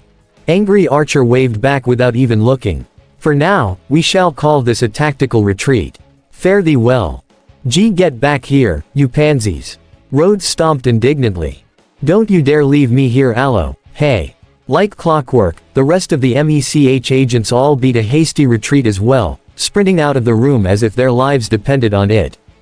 You idiots, too. Where the hell is your sense of, tap tap, grr, what? The large man spun around and saw Taro directly behind him, and he was now wielding a long sword. The handle was bright yellow while its blade was a shiny black, the light bouncing off of it in several different colors. And what do you expect to do with that? With his head held high, Taro confidently stated, defeat you. That's what. MHA. Good luck. Grah. Swinging his fist around, Colossus Rhodes brought his hand straight down upon Taro's skull, intent on crumpling him to pieces. Instead, what happened was quite the opposite. Taro remained standing as straight as an arrow as if nothing had happened. The only thing Rhodes achieved was making the floor crack beneath the unflinching man. Oh no. So you finally realize your folly. Taro reached one arm up and wrenched on Rhodes' wrist, making a sickly cracking sound. Well, too little, too late. In a move that left the quite a few slack-jawed, Taro hoisted Colossus Rhodes over his head and swung him down into the floor hard. So hard, in fact, that it left a crater upon impact. See, depending on how long I'm repressed, my strength increases in proportion to that. And let me tell you, he lowered himself down next to Rhodes' head. It's been a while since I was able to cut loose. Rhodes growled and went to get up. Grr, you bastards. I'm gonna, oof. But before he could so much as sit up, Jiro over and stomped on his chest, now in his silver and white armor. Directly behind him were the other Avatar Rangers as well, along with the UA students. Torbolt wagged his finger. We've got unfinished business, ya piece of shit. Get him. All at once, the Rangers and students practically swarmed Rhodes, almost as if it were a mugging. They beat him down with a flurry of punches and kicks, the ones from Maurice and Takaru being some of the most potent. Tony came down hard with her club weapon as well, while Barker slashed his claws across any area he could reach on the man. Kyoka unleashed hell upon his eardrums with her quirk while Itsuka and Izuku aimed straight for his head with their own blows, successfully knocking him for a loop before Ochako came in and touched him, making him float high into the air. You're in for a hard hit, the brunette assured, and that's a promise. Hopping over to his brother, Taro let out another laugh and smacked Jiro on the back. Ahahaha. Perfect. Our enemy is right where we want him. Let's finish this together, brother. Torbolt snarled and cracked his neck, finding his siblings' words annoying. Grr, you're lucky I hate him more than I hate you, brother. Fine, let's go. Pressing the tiger symbol on his chest, the armored hero signaled the beginning of his final attack. Tiger Ougi. As Jiro charged up with white, crackling energy surrounding him, Taro brought up his sword and clenched it with all his might, pouring his stored-up power into the weapon and making it glow with multiple different colors. And all the while, the sword began, chanting, Mo, Motaro Zan, Momotaro Zan, Mo, Motaro Zan, Momotaro Zan. The entire room almost seemed to darken with how much energy was being let loose, to the point where everyone else went to duck for cover. After a moment, though, the two were ready to unleash their power. Tudai Muteki, Shin Avatar Ranbu. With blinding speed, Taro shot forth toward Rhodes, the energy of his blade being the only thing anyone could see of him. Pulling the trigger on his axe, Torobolt lunged forth as the energy surrounding him took the form of a huge, white tiger, which pounced at Rhodes as well. Raijin, Yamikage Byako. Hisatsu Ugi, Momotaro Zan, Midare Raiko. Hawata. The brothers crisscrossed each other's paths as they slashed their weapons across Rhodes' back, destroying the pylons on his back and creating a massive explosion that sent him flying out of the room. The frail old man smacked against the wall and took a spill to the floor, only to scramble to his feet and scream in fear as he ran away. Ah, everyone, wait for me. That was very impressive. Windblade remarked. ZRKT, lit him up real good. B gave a thumbs up. The adults, however, were much less enthused. I think I'm ready to go home now. Inko resolved as Izuku came over, resting his hand on her back reassuringly. Yes, so am I. Mika agreed, walking over to her daughter to give her a warm hug. And we need to talk about all of this. Yeah, I know. Boom. Kyoko was cut off when the sound of a distant blast cut her off. Where did that come from? But as the seconds passed, several more explosions could be heard, and they seemed to be getting closer. Boom boom boom. With each blast, the foundation of the place shook more and more, until bits and pieces of the building started coming down around them. Shoot. Jazz realized what was probably going on. They're trying to go scorched earth on us. We gotta get out of here. RC wasted no time in activating her comlink as all of the humans gathered around them for safety.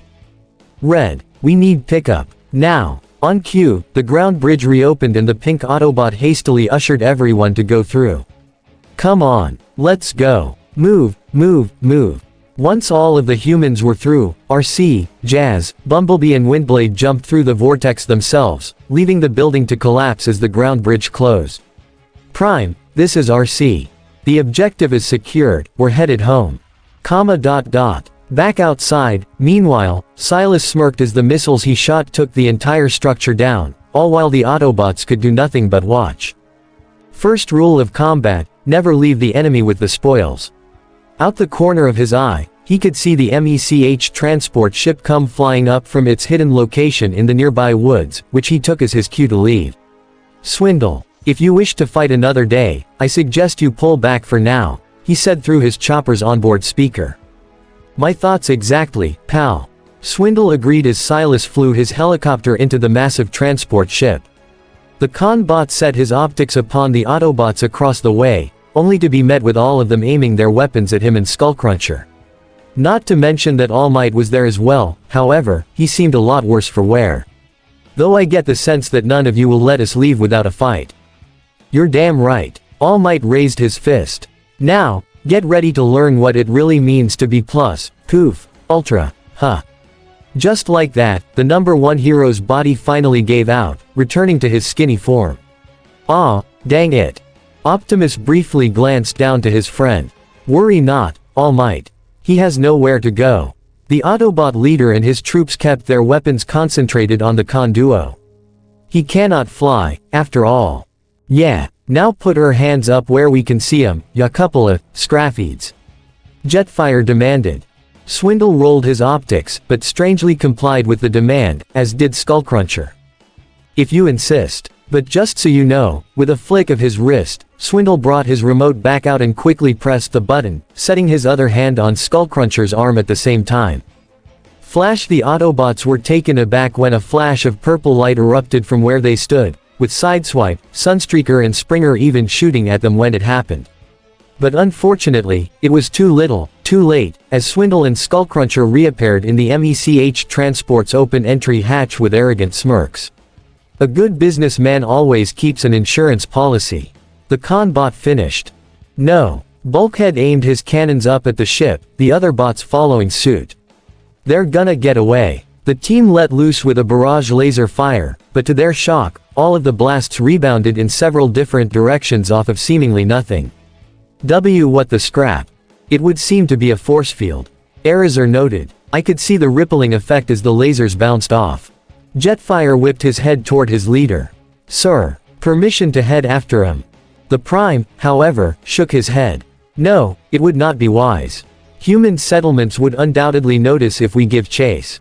Optimus craned his head back up, catching Swindle's gaze just before the rear hatch closed and the transport ship went rocketing off into the night. But I doubt this will be the last we see of them. Besides, we have what we came for. He touched his hand to his temple, activating his comlink. RC, excellent work. Thanks, Prime. RC responded on the other end. But we're still not done yet. There's gonna be a lot of cleanup to cover. Yes there is. Optimus noted, gazing upon the destroyed warehouse while his Autobots regrouped. Have red alert contact Agent Fowler. It is time that we begin doing more research into this organization called MECH, and hopefully end their threat before they become considerably more dangerous. His optics narrowed seriously. No more families shall be kidnapped under my watch. This, I vow. Chapter 70, Peace with the Parents, War on Studies. The sight that Optimus Prime was greeted by when he arrived back at base was one that warmed his spark. The overjoyed expressions of his human allies reuniting with their parents, the loving embraces being exchanged, words of soothing and comfort being heard, it was incredibly satisfying. While the concept of family was one that he and his fellow Autobots were still growing accustomed to, it was one that he knew was valued incredibly among humans. The fact that Swindle had even attempted to break up such a this was something that he absolutely could not condone. However, the very second that he stepped foot onto the ground bridge platform, every human's eyes were directly straight at him and the other Autobots, right up until the portal closed behind them. I take it that no one was harmed in the escape? The Prime asked, wherein he received several astounded stares from Kyotoko, Mika and Inko.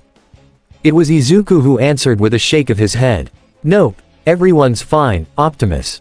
Ah ha ha ha ha. Taro's loud guffaw was enough to startle everyone in the room, their focus shifting straight to him as the Avatar Rangers covered their ears. More than fine, he announced as he slung his arms across his wife and daughter's shoulders. The family has been reunited thanks in part to you, Optimus Prime. For that, I couldn't be more thankful. Hee, what he said. Momo concurred sheepishly, though she made sure to give Optimus a genuine smile. But really, I owe a lot to you, all of you, for coming to our rescue. Ah, come on, Momo-chan. Her uncle came up and nudged her with his elbow, now back in his blonde form. You're the reason why we were able to find you in the first place.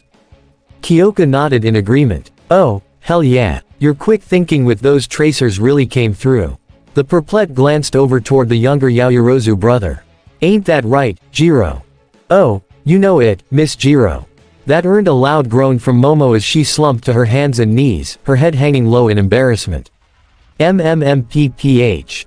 I was hoping you two wouldn't find out about each other. Ever. Jiro could only offer his niece shrug. What can ya do? Sometimes, these things just happen. Honestly, I should have figured something was up when you asked if you could call me by my first name. Kneeling down, Kyoka offered her best friend a hand. But hey, at least this whole experience confirmed something for me. Momo lifted her head curiously, accepting Kyoka's hand. And what would that be? As the Perplet helped her up, she snickered and gave a wink. Hey, that the name, Jiro, belongs to badasses, she said, before peering over her shoulder toward her dad. For the most part, at least. Hey, what's that supposed to mean? Kyotoku shook his fist as his wife and daughter giggled to themselves, with even some of the other bots stifling chuckles of their own. In the end, Kyotoku simply rolled his eyes and shrugged. Ah, whatever. I know I'm an awesome dad. Kyoka shoved her father's arm lightly. And you are, but you're kinda dorky in a lot of other ways, so maybe tone it back a bit and I won't riff on ya so bad. Letting out a long sigh, Kyotoku shook off his daughter's little jab, instead focusing on the more important topic at hand. Well, I'm just glad that we're all out of that mess, but on that note. He looked to Mika and Inko, who both nodded back before directing their attention to their children. And judging by how stern their gazes were, the kids knew exactly what was coming next. We need to have a little conversation about what's been going on over the past month. The teens all winced collectively, though to their surprise, Optimus agreed. Indeed, we do. He craned his head around toward his troops, giving them a new order. Autobots, leave us for a moment, except you three. His optics landed on Windblade, Bumblebee and Jazz. You are their guardians, after all. It is only fitting you remain here to listen. Yes, I think you guys should go for a while as well. Taro peered over to his team, resting his sword upon his shoulder. We'll tell you everything afterward. Gotcha, bro. Jiro ushered for the other Avatar Rangers to follow. Come on guys. I've been wanting to catch up with ya for a while now anyway. As most of the Autobots left, though, a certain pair of girls were stopped before they could sneak out with them. Hold on. Mika insisted, pointing directly to Ochako and Itsuka as well. Those girls aren't excluded from this. Where are their guardians? Her eyes focused on the brunette and redhead, making them flinch. And I don't just mean their robotic guardians. At that, RC and Flare Up stopped in mid-step, both swiveling around on their heels to re-enter the room. Oh, our parents are at the police station. Ochako explained. After that Colossus guy attacked us at the restaurant, Detective Tsukauchi took them in for questioning. Itsuka picked things up from there. The Autobots' government liaison, Agent Fowler, allowed us to go on this rescue mission. But if we don't get back to the station soon, then our parents will suspect something. Kyotoku tightened his lips. Well, then maybe we should have them suspect something. He folded his arms as he raised a brow to the girls, who shrunk back under his gaze. The fact that our own children lied is bad enough, but the fact that there are more children lying to their parents is. Under my direct order. Optimus chimed in, literally stepping into the conversation by placing his foot between Kyotoku and the girls. Sir, I realize how important honesty must be to your family, but please understand that keeping our existence a secret to the general public is crucial to our operations here on Earth. His attention went straight to the teens, who smiled up to him in gratitude. We could not take any chances, not outside of those we trusted most. That, I can understand, Mr. Optimus Prime, was it. Inko stepped forward, the stout woman surprisingly serious despite the significant difference in stature. But for the life of me, I cannot fathom how you could even condone allowing these children to join you in your war with these Decepticon people. Hero work is one thing, but a war. Izuku went to raise a hand. Mom, please, let me explain. But Inko rounded about on him, thrusting a finger in his face as tears started to well up in her eyes. Young man, do not try to make excuses for them. The fact that you lied to your own mother is bad enough, but you know exactly how I feel about you getting into these dangerous situations. I don't know how much more my heart can take. There was a momentary pause after that, the room mostly silent aside from Inko attempting to hold back her own sobs. But then, a surprising voice piped into the conversation. Ma'am, please forgive me. Inko's eyes snapped open and she whirled her head around, seeing a very skinny and quite frail blonde man standing behind her. It's partially my fault that your son is in this situation in the first place. The whole group were taken aback, the teens most of all. Izuku in particular was completely slack-jawed and wide-eyed, while the adults had no clue who they were staring at. Who are you, sir? Inko asked. Ahem, right, sorry, I don't normally look like this. Gimme a moment, I can only hold this form for couple seconds right now. Concentrating as hard as he could, the blonde man suddenly bulked up and the parents were immediately gobsmacked. Before them stood a rather haggard All Might, his body covered in scuffs, his hair slightly messy and his causal clothes rather tattered. But even so, he still wore his iconic smile. Ahahaha. Greetings, everyone. This has officially become a parent-teacher conference. No way. Kyotoku exclaimed. Are you serious? Yua placed her hand over her mouth as she gasped, All Might. That's right. I am here, Ak. But all of the usual bravado was thrown out the window as Toshinori's body gave out from the strain, practically spewing blood out of his mouth as he fell to his knees. All Might. Izuku ran to him first, kneeling down to make sure his mentor was all right. He was followed close behind by the girls, who all gathered around their teacher in concern. You've totally wasted all of your energy for today. You need to rest. Hawk. Yeah, you're right, but it was worth it. Toshinori assured, his smile still present even as blood trickled from his mouth. Putting that croc in his place was quite the challenge, but we managed it. From the doorway, another voice joined the chat. Hey, sure was. Jetfire gave the number 1 hero a thumbs up as he leaned against the doorway. Sorry for sticking around, but I felt like I couldn't stay quiet when it came to this whole situation. He strolled back into the room, nudging his head down to the teens. I haven't known these kids long, but I like their guts.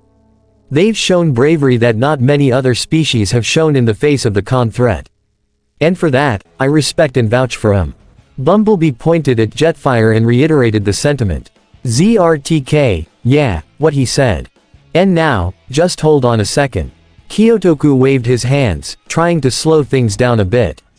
I'm still trying to process everything that's happening right now. He thrust his hands down to the decrepit man who was being helped up by Izuku. Namely, why the hell is the number 1 hero in all of Japan, the symbol of peace, reduced to this walking skeleton? Despite himself, All Might gave a hollow chuckle at that as he was led over to the nearby couch, Izuku placing him down before getting a towel for him. Haha, that, my good man, is a story that'd take far too long to tell here. He reached his hand up, procuring the cloth gratefully and wiping his face. Thank you, young Midoriya. To make a long story short, I had a nasty encounter with a certain villain years ago that left me like this, at least for most of the time. I'm only able to be my usual muscular self for about 3 hours a day now. The symbol of peace is on his last legs. That made a collective gasp ring out across the room, even jarring Taro a bit. Okay, I can tell that this ain't the time for me.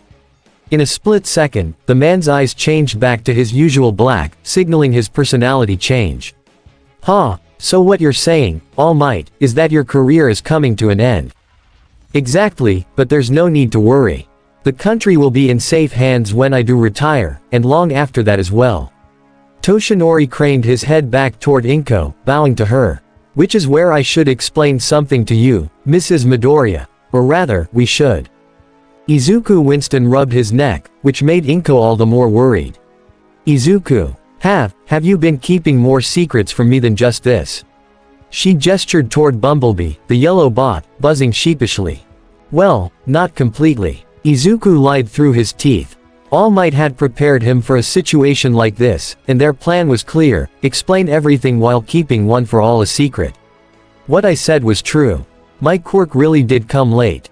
But, All Might knew that before I did. That's right. The symbol of peace affirmed, all while under the scrutinizing gaze of Optimus Prime. Mrs. Midoriya, on the day of the sludge villain attack, I saw your son go dashing out to help save young Bakugo without even giving a second thought.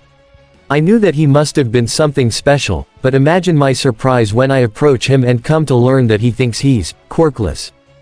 Inko's eyes widened right then and there. You mean, you knew he wasn't quirkless? Toshinori hummed and continued. Yes. In fact, he was much like myself when I was young. A late bloomer who didn't discover his quirk until he made the effort to strengthen his body so that it could handle the power. He placed a hand over his chest. Somehow, I could sense that quality within your son, and so, I offered to train him. For the next several months since, we trained his body on Dagoba Beach, clearing the trash inch by inch. He set his eyes upon Bumblebee, prompting everyone else to do the same. And it was there that we discovered him, locked in stasis for well over 200 years or so. Bringing her hand over her chest, Inko processed what was being told to her, finding it almost overwhelming. So, you're saying that all of this happened, just by coincidence? Right, Izuku affirmed, walking over and placing his hand on Bumblebee's foot. If All Might hadn't helped me achieve my lifelong dream of becoming a hero, I never would have met Bumblebee. And we never would have found Earth. Windblade added. At least, not at this point. We probably would have wound up here eventually since we still have an entire lost spacecraft on this planet that we need to find. Okay, you had me and now you lost me. Kyotoku deadpanned. A groan escaped Mika's throat and she shook her head, trying to get back to the topic at hand. Alright, so this is all happening because Midoriya just so happened to have a quirk similar to All Might's. That's nice and all, but just how did the rest of you get involved in this? Kyoka, Momo, Ochako and Itsuka eyed one another before the earphone jack user answered her mother. That's gonna take a while to explain. We've got all night, Yua assured with a serious countenance.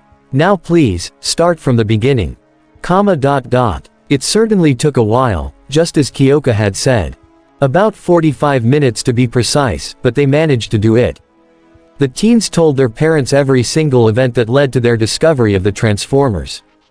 From Kyoka detailing her first encounter to Momo explaining her own at the USJ. Then Ochako told of her and the others finding out within the first week of school, before Itsuka wrapped it up by recounting how she and her friends found out after the sports festival. The latter two girls had to leave soon after that to meet back up with their own parents, though, meaning they were off the hook, for the time being.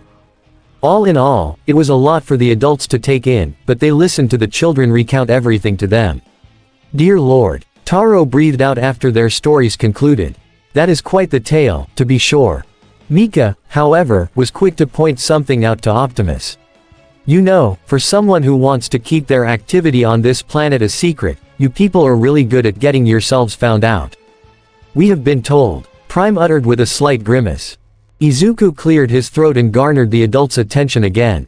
So, now that you guys all know about this, what happens next? You're not gonna force us to stay away from the Autobots, are you? Kyoka asked hesitantly. Inko and the Jiros all eyed one another warily, unsure of how to answer that. They had just finished absorbing all of this new information, much of which was tough to swallow. Their children were getting themselves involved in a war and they were concerned for their safety, yes. But on the other hand, they had made such trusted friends and allies in the process. What do we do about this? Kyotoku pondered. However, to everyone's surprise, Taro gave an answer that none of them were expecting, and there was no hesitation behind it whatsoever. Well, of course we're not going to do that. He insisted, with Yua nodding in solidarity. Exactly, we are not.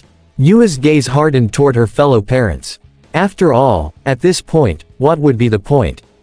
The three remaining adults winced, knowing that the move probably would be pointless. You're right, Mrs. Yaoyorozu.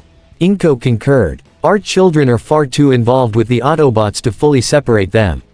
And with those MECH people knowing who we are now, she craned her head up toward Optimus Prime.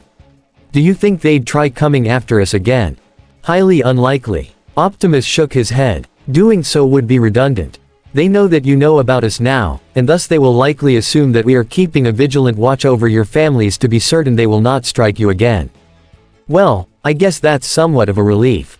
Mika sighed. Still, the fact remains that our children have been keeping this secret from us. I know it was under your orders, Optimus Prime, but as parents, we can't let this go without consequences. The Prime shifted his gaze around to Jazz and the others, all of whom could only shrug. They had just about as much clue to handle this as he did, it seemed. I do not wish to supersede your authority as parental guardians. Optimus conceded, much to the teens' astonishment. If you feel that they are in need of reprimanding, then I will not stop you. But, if I may make a request, if you are to be upset with anyone, please, be so with me. As I said, I ordered them to keep this secret from you and they complied. He bowed his head to the 5 adults. Please, forgive my transgressions toward you. There's nothing to forgive, Optimus. Kyotoku assured. You're just trying to keep your Autobots safe, after all. He set his sights back to his wife and the other parents, who all smiled and nodded back. And as parents, we can understand that. The sight made Izuku, Kyoka and Momo smile hopefully. So, you're not going to keep us away from them? Momo asked. Sweetie, they are your best form of security now. Yua insisted. No offense to Agent Barker and his team, of course, but that Autobot right there. She pointed directly to Windblade, who wore a sheepish grin. She is dedicated to your well-being, and we could not ask for anything less. Kyotoku and Mika both looked up to Jazz as well, the father letting out a breathy laugh. Hey, leave it to Kyoka to wind up with a guardian named after music. Might wanna reverse that, actually. Jazz chuckled as he knelt down in front of the couple. Cuz have been around a lot longer than your Earth music. He pointed to them with a smirk. Which, by the way, is super fly. Well, I'm glad that an alien robot like yourself can appreciate our culture. Mika said before directing her sights to Kyoka. Just be sure to keep doing your job in protecting her, and I promise we'll be alright with one another. Jazz sent them a short salute. Can do, ma'am. Finally, Inko approached Bumblebee and her son, the duo unable to meet her eyes at first. To be quite honest, honey, this is all so much to take in. The green-haired woman said as she leaned against Bee's foot, placing a hand on Izuku's shoulder. But I want you to know that I'm not angry with you, not after hearing everything you've gone through with him. Lifting her head, she met Bumblebee's gaze, giving him a soft smile. It's obvious to me that you and him have formed an incredibly powerful bond over the past year. Why yeah. Izuku rubbed his neck. Seeing this, Inko shot him a knowing grin. You know, it makes me think back to when you were young, you wished you had a brother so badly. The mention of that made Izuku's cheeks flush red, and Bee's optics widened a little. And, you know, I get the idea that you managed to fulfill that wish. Just in the craziest way I could ever imagine. Coughing into his hand, Izuku practically begged his mother to stop that train of thought. See could we maybe save the embarrassing stuff for when we get home, please? His eyes darted up, and to his chagrin, he could see the girls all grinning cheekily at him. It only served to make his blush deepen. Don't get me wrong, I like the sentiment, but what? Inko pinched Izuku's shoulder, making him grit his teeth. You can't entertain your mother's thoughts in front of your friends, Sorry. You're free to say anything. Humming contentedly, Inko nodded firmly. Thought so. The point I was trying to make, sweetie, is that you and Bumblebee have forged an amazing connection, and I'd be a fool to try and break that up. Once more she grinned up to the yellow bot. Please, keep watching over my Izuku. He's so very important to me. Lowering himself down, Bumblebee turned on his radio and replied, ZRKT, on that, ma'am, ZRTK, we can agree. He extended a fist toward his green-haired partner. ZRTK were an unbeatable team. While still embarrassed out of his mind, Izuku couldn't deny his best friend's words, and he bumped Bee's fist with his own. No doubt about it. With a steady breath, he opened his arms toward his mother and was instantly met with a hug, solidifying the happy moment. So, I'm guessing this means that everything's been settled, then. Oh no, you're still grounded. And just like that, all happiness drained from the one-for-all user. Very grounded. Kyotoku echoed, much to Kyoka's horror. The perplet rounded about on her parents. What? But I thought things were cool with the Autobots. They are, but like we said, you're not exempt from repercussions. Mika insisted, with she, Yua and Inko all sharing nods. But consider yourselves lucky, because you managed to convince us to not ground you for life. Izuku gulped in fear. Oh okay, so how long will you ground us? The five parents came to a silent agreement fairly quickly on that. 1 week, Taro asserted, during which you will not be permitted to come here in the afternoons. Rather, you and your guardian's Autobots will report to our homes so that we can spend some quality bonding time of our own. Bonding. Kyoka, Momo and Izuku all echoed. Why yes. Inko clapped her hands together in approval. I think that's a wonderful idea. It'll allow us to get a real idea of what these bots are all about, after all. She looked to Jazz, Bumblebee and Windblade for their thoughts. What do the three of you think?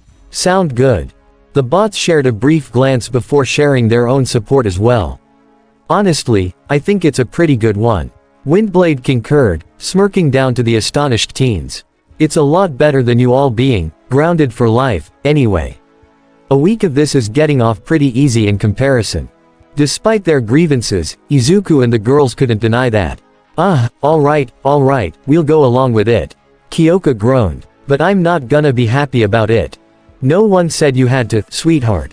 Mika beamed brightly as she pat her grimacing daughter on the head. But we'll do our best to pick up the slack. Momo crossed her arms and raised a brow up to Windblade. I just hope you're aptly prepared for what goes on at my home. As you've seen, the staff at the mansion is incredibly unique, I know. The city speaker gave a thumbs up. I like him. Taro gave a thumbs up to that. Good to know. We'll see you tomorrow, then, right after school. Taking a deep breath, the multi-billionaire reached an arm over his wife's shoulder, all while wearing a satisfied smile. Gotta say, this evening may have been insane, but everything turned out for the best. However, that was when Momo was reminded of something. Oh no. Everyone's attention went straight to her as she extended a hand toward her dad. But father, the Camaro you were going to buy. What about the auction? Much to her confusion, Taro's smile didn't falter. Hey, what about the auction? He pulled out his phone and brought up the auction's website, where it displayed the 2023 Camaro in question, and the successful bid of 8 million yen underneath. The sight made everyone's jaws go slack. Young lady, what have I told you? A Yaoyorozu is always prepared for when life throws curveballs at them. Congratulations, dear. Yua hugged her husband tightly. Summer in Italy, here we come. Damn, wish I had that kinda money. Kyotoku muttered enviously. I wish we had that kinda car. Mika added. But the rich man wasn't done yet. You folks wanna ride once it gets delivered to my place. My treat. Predictably, the musical couple jumped at the chance, along with Izuku and Kyoka as well. Haha. Alright, calm down. Everyone will get their turn in the Chevy. Right now, though, I think it's time that all of us turn in for the night. Just then, a yawn escaped Inko's throat, and she agreed wholeheartedly. I am all for that, honestly. But first, making her way back over to the couch, the short woman caught the attention of All Might, who had since laid himself out on the cushions to rest. Toshinori was surprised when she bowed fully to him, and said, I want to sincerely thank you for everything you've done to help my son achieve. Sitting himself up, Toshinori raised a hand. Oh, please, no thanks are necessary. They are. Inko cut him off, lifting her head to reveal that she was once again crying. The sight left Toshinori stunned silent, and a little worried. I'm always ashamed to admit this, but, I was so weak back then. Back when I first found out that Izuku may not have been able to have a quirk. The doctor's exact words were, sorry kid, it's not gonna happen. The way he spoke was so blunt that I lost any sense of hope I had. And yet, my little boy still had a shred of hope because he watched you. He looked up to you so much and still does, but I couldn't see that hope. I didn't encourage it. By that point, her eyes were like waterfalls with how much she was crying, and she buried her face in her hands in shame. I was blind for so many years. I should have been more supportive, but instead I wasn't. I feel like such a failure. Mom. Izuku cut in, rushing over to pull his mother into a hug. The others quickly got the idea and left the scene, knowing that this was a very personal matter. You aren't a failure, and don't you dare say otherwise. Inko was almost inconsolable at this point. But nothing. The quirk inheritor retorted, his features softening as he pulled his head back to meet her eyes. Sure, these past years haven't been easy. But that doesn't mean I think you failed at anything. Raising me on your own, even when everyone thought I was quirkless, I wouldn't call that a failure at anything. By that point, Toshinori stood up and added his 2 cents. He's right, Mrs. Midoriya. If it weren't for you, I wouldn't have had the opportunity to train this fine young man. His countenance grew quite serious. I'll be real here, most quirkless kids don't have it that easy. In fact, some families even go so far as to give them up when they find out they don't have a quirk. It's heartless, and it's something that I'm glad that you didn't do. It goes to show just how much you love your son. Choking back her sobs, Inko did her best to hold herself together. Really? Really? Toshinori gave her a thumbs up. And I look forward to continuing to teach young Midoriya, whether it be at UA or right here at Autobot HQ, once the week gets out, anyway.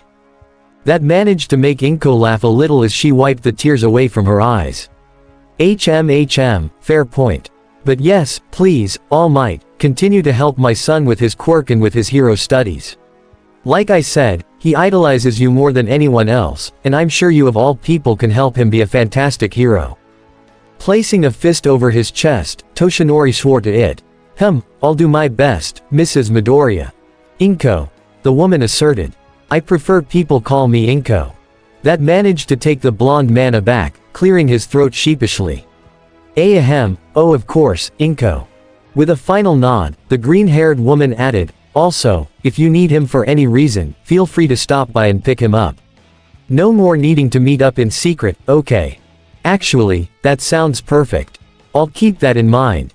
Toshinori approved before looking to his protege, setting his hand upon Izuku's shoulder. Well, young man, I think it's high time you took your mother home. You've both had an incredibly taxing day, so get some rest and I'll see you tomorrow at school. Ha, you're right about that, All Might.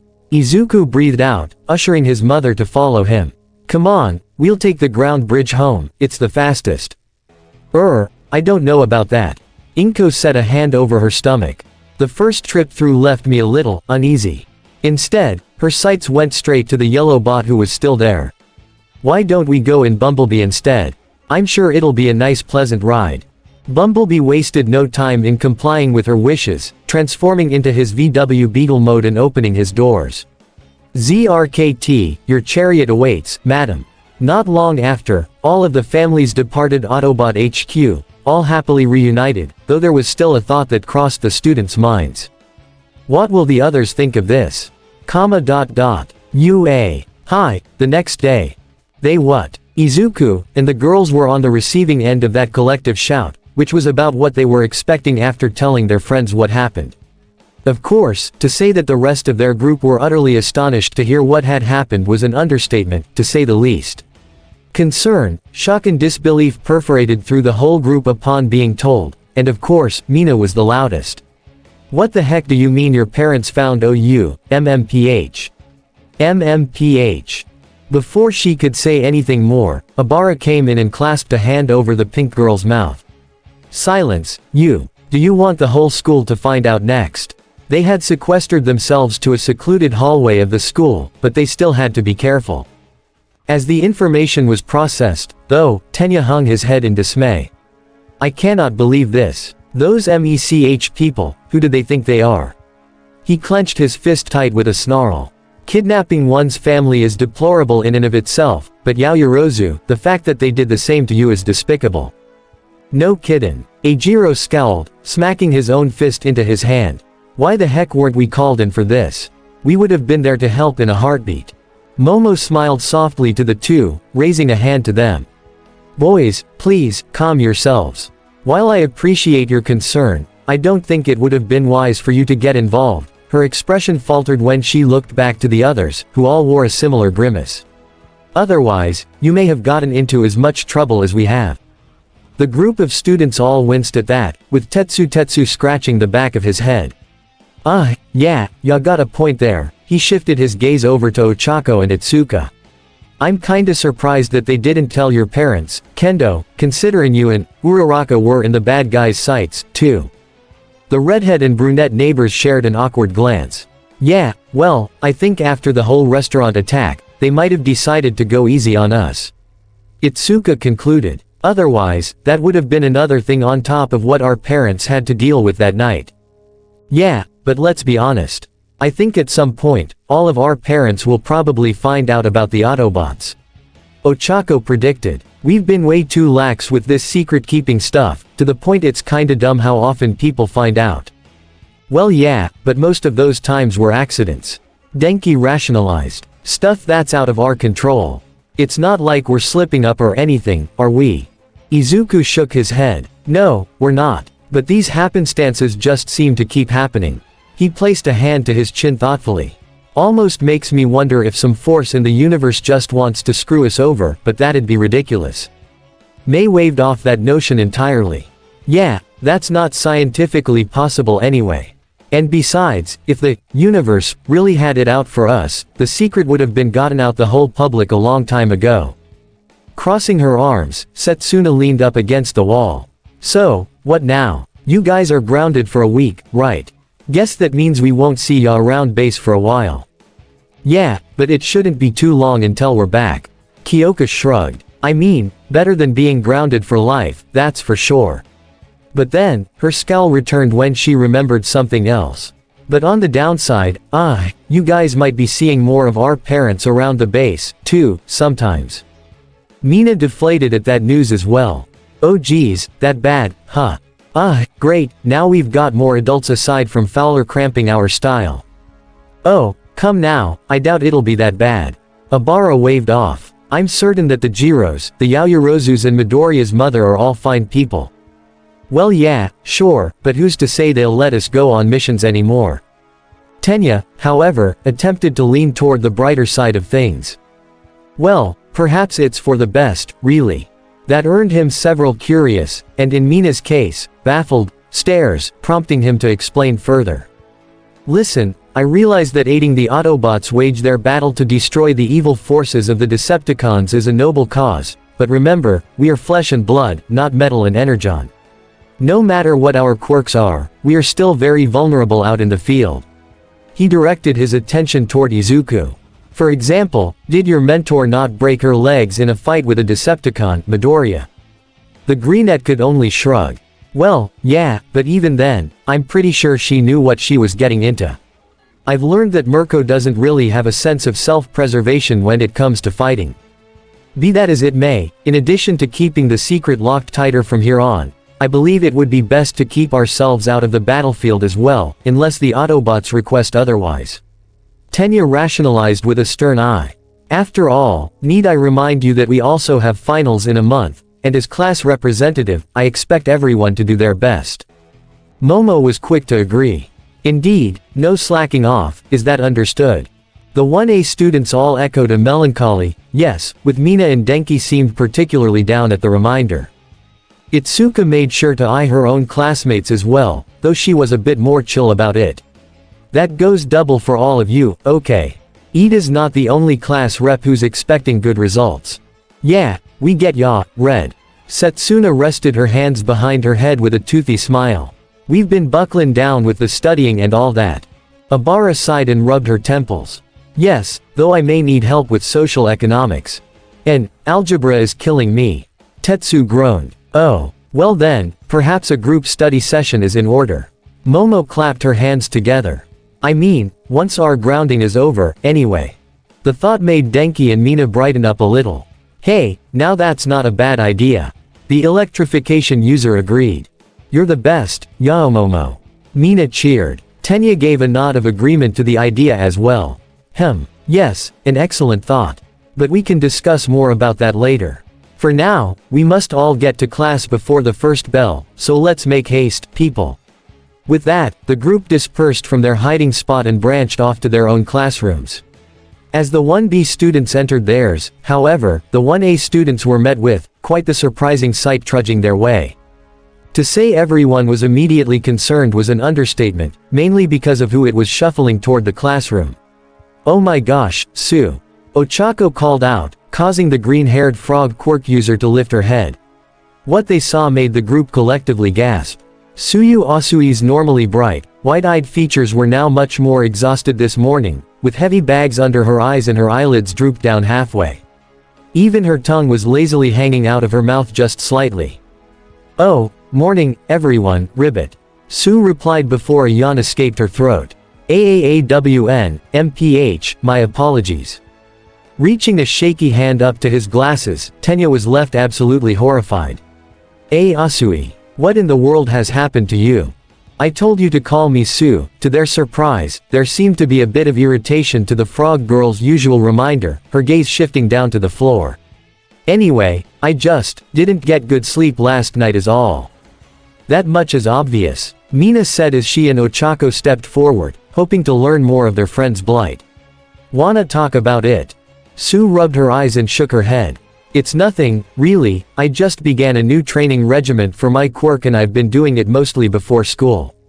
Her eyes drifted to the side. But last night, I got caught up with studying and didn't get to sleep until late, so, yeah. Momo's brows knitted together suspiciously. This is probably the least straightforward that I've ever heard Suyu speak. Something doesn't seem right. She eyed her friends, who all seemed equally worried. Still, I don't want to press her for answers in this state she's in. Best to wait and see how things go with her for now. But if this gets worse, then I should step in. Moving in closer to her froggy classmate, she reached out and placed a hand on Sue's shoulder. Suyu, I can appreciate how dedicated you are to your studies and training, but don't let it get in the way of your health, okay? The last thing we all want is for you to be like this all the time. Yeah, you're right, Momo, Ribbit.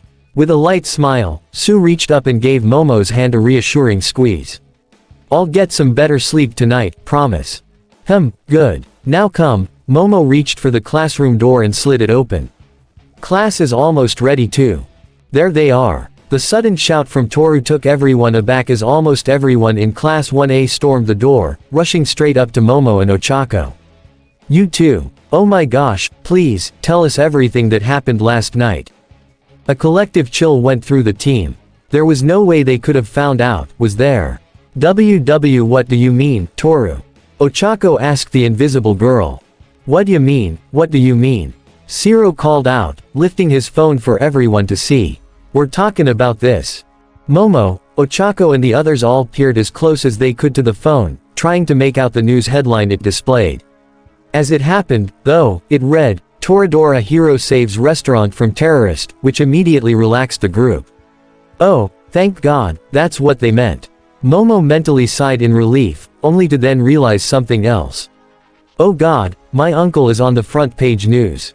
It's been all over the news since last night. Sato explained. The footage is all that anyone's watching on TV. For good reason. Ojiro grinned. That Toradora hero is amazing. Aoyama stood from his desk with a twirl and struck a pose. He is say magnifique. That made Ochako do a double take. Wait, there was footage of that. And then the next second, her eyes lit up. Does that mean I could have been on TV? Oh, you were on there alright. From off to the side, Keita and Shoto both came up to them, shuffling their way through the gathered crowd. Flashing her phone, the Soro Parts user displayed an image that saw Ochako and Itsuka with their families talking to the police. But you guys are only in the background. She zoomed the picture out, revealing that it was mainly of Dorigoku. But seriously, what the heck happened? Some weird jacked up dude really just stormed a random restaurant. And you were saved by someone named Jiro Yaoyorozu. Toru added, narrowing her eyes at both Kyoka and Momo. Oddly enough, both girls could tell that she was doing that, even if they couldn't see her expression. Okay, I'll bite, is there some sorta secret blood relative that connects you two or something? Kyoka facepalmed and let out a groan. No there isn't, Hagakuri. She insisted, pointing her thumb over to Momo. He's just her uncle, and no one else's. Oh crap, did I just say that out loud? Just like that, everybody was on Momo like moths to a flame. Your uncle is the 4th highest ranked hero in America. Came a collective shout which forced Momo to cover her ears. Girl, what else have you been holding out on us? Toru cried out. Tilting her head, Suyu was also intrigued by what was going on.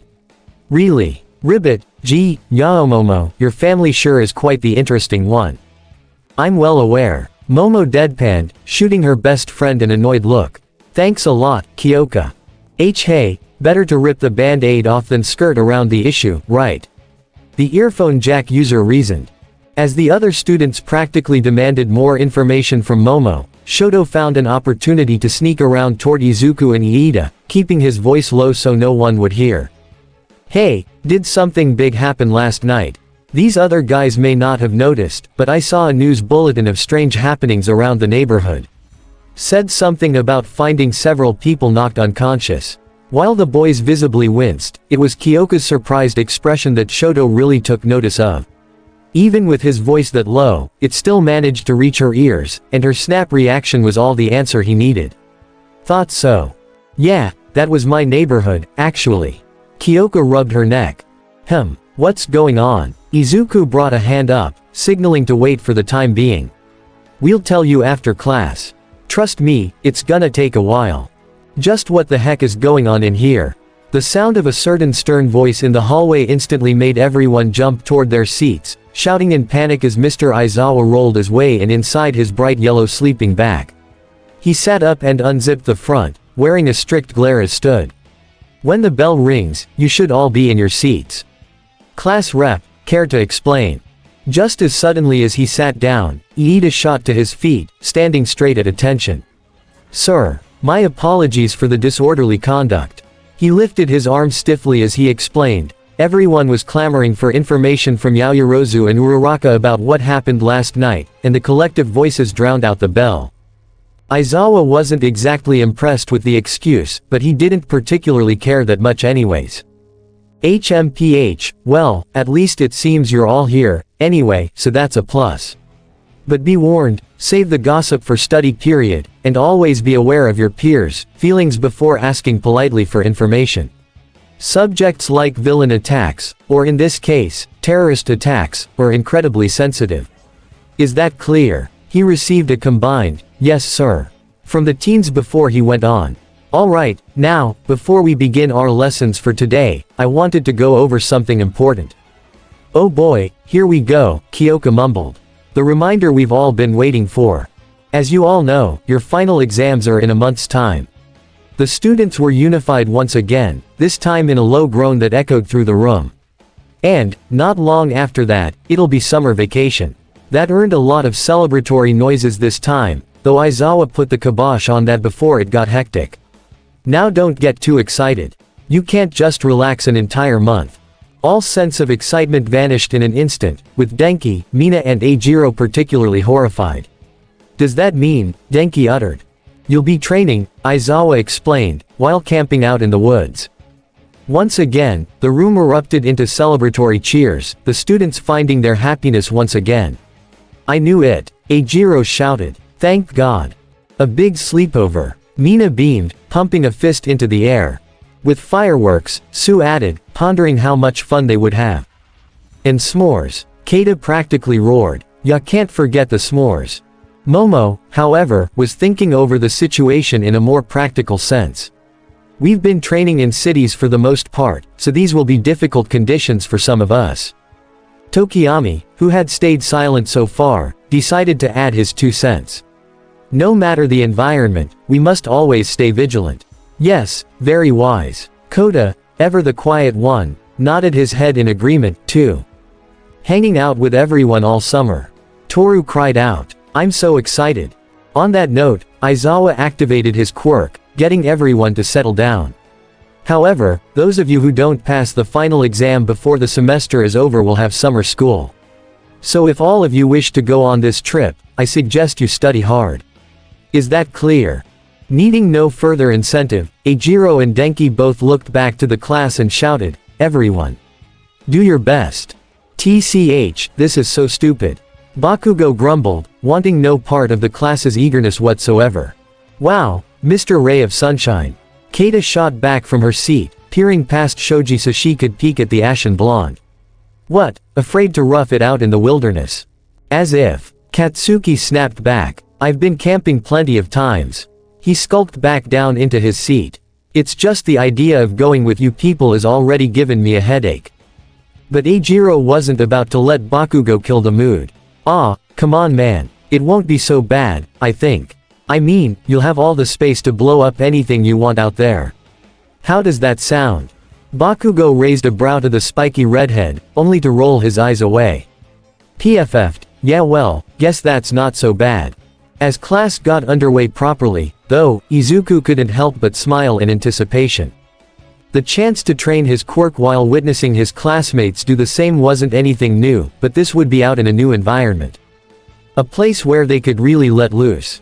Last night was one of the hardest nights of my life. Izuku craned his head back toward Kyoka, the two sharing a smile before focusing back on the lesson at hand. But now, I think things are really starting to ramp up for us. I can only imagine what challenges this summer camp is going to throw at us. And honestly, I can't wait. Back at Autobot headquarters, Optimus Prime and Jetfire were both walking into the base itself, having received word from Red Alert of an important call from Agent Fowler. However, the Autobot leader and his second-in-command had been in the middle of an important discussion, one which they were wrapping up as they came in. So, what you're telling me is that Grimlock is lost somewhere on this place and we need to find him if we wanna find the Ark. Jetfire let out a sigh. Great, because it can never be that easy, can it? Unfortunately, that is indeed the case. Optimus affirmed. Surprised it took ya this long to tell me, Prime. I've only been on Earth for, 4 days. I apologize, Jetfire. There has been so much happening that it slipped my mind. Red Alert jumped into the conversation as the duo came into the main control room. And while locating Grimlock is important, I'm afraid that something else has come up. He set his optics up to the screen, where Fowler was waiting. Go ahead, Agent Fowler. Thanks, Prime, we've got a situation. Fowler got straight to the point, catching Optimus' attention. "You remember those stasis-locked Viacon miners you had us keep here while Red worked on their repairs?" Optimus nodded up to the agent. "Indeed, the ones that Edge shot incapacitated back during the Rocky Mountain mission." But then, his optics widened. "Don't tell me." "Yep, our guests were awake," Fowler affirmed. "And I'm thinkin' they want some words with you." And it's the end of Season 2 Part 35 of this What If. I hope you guys like it. Don't forget to subscribe, leave a comment down below and subscribe to the channel.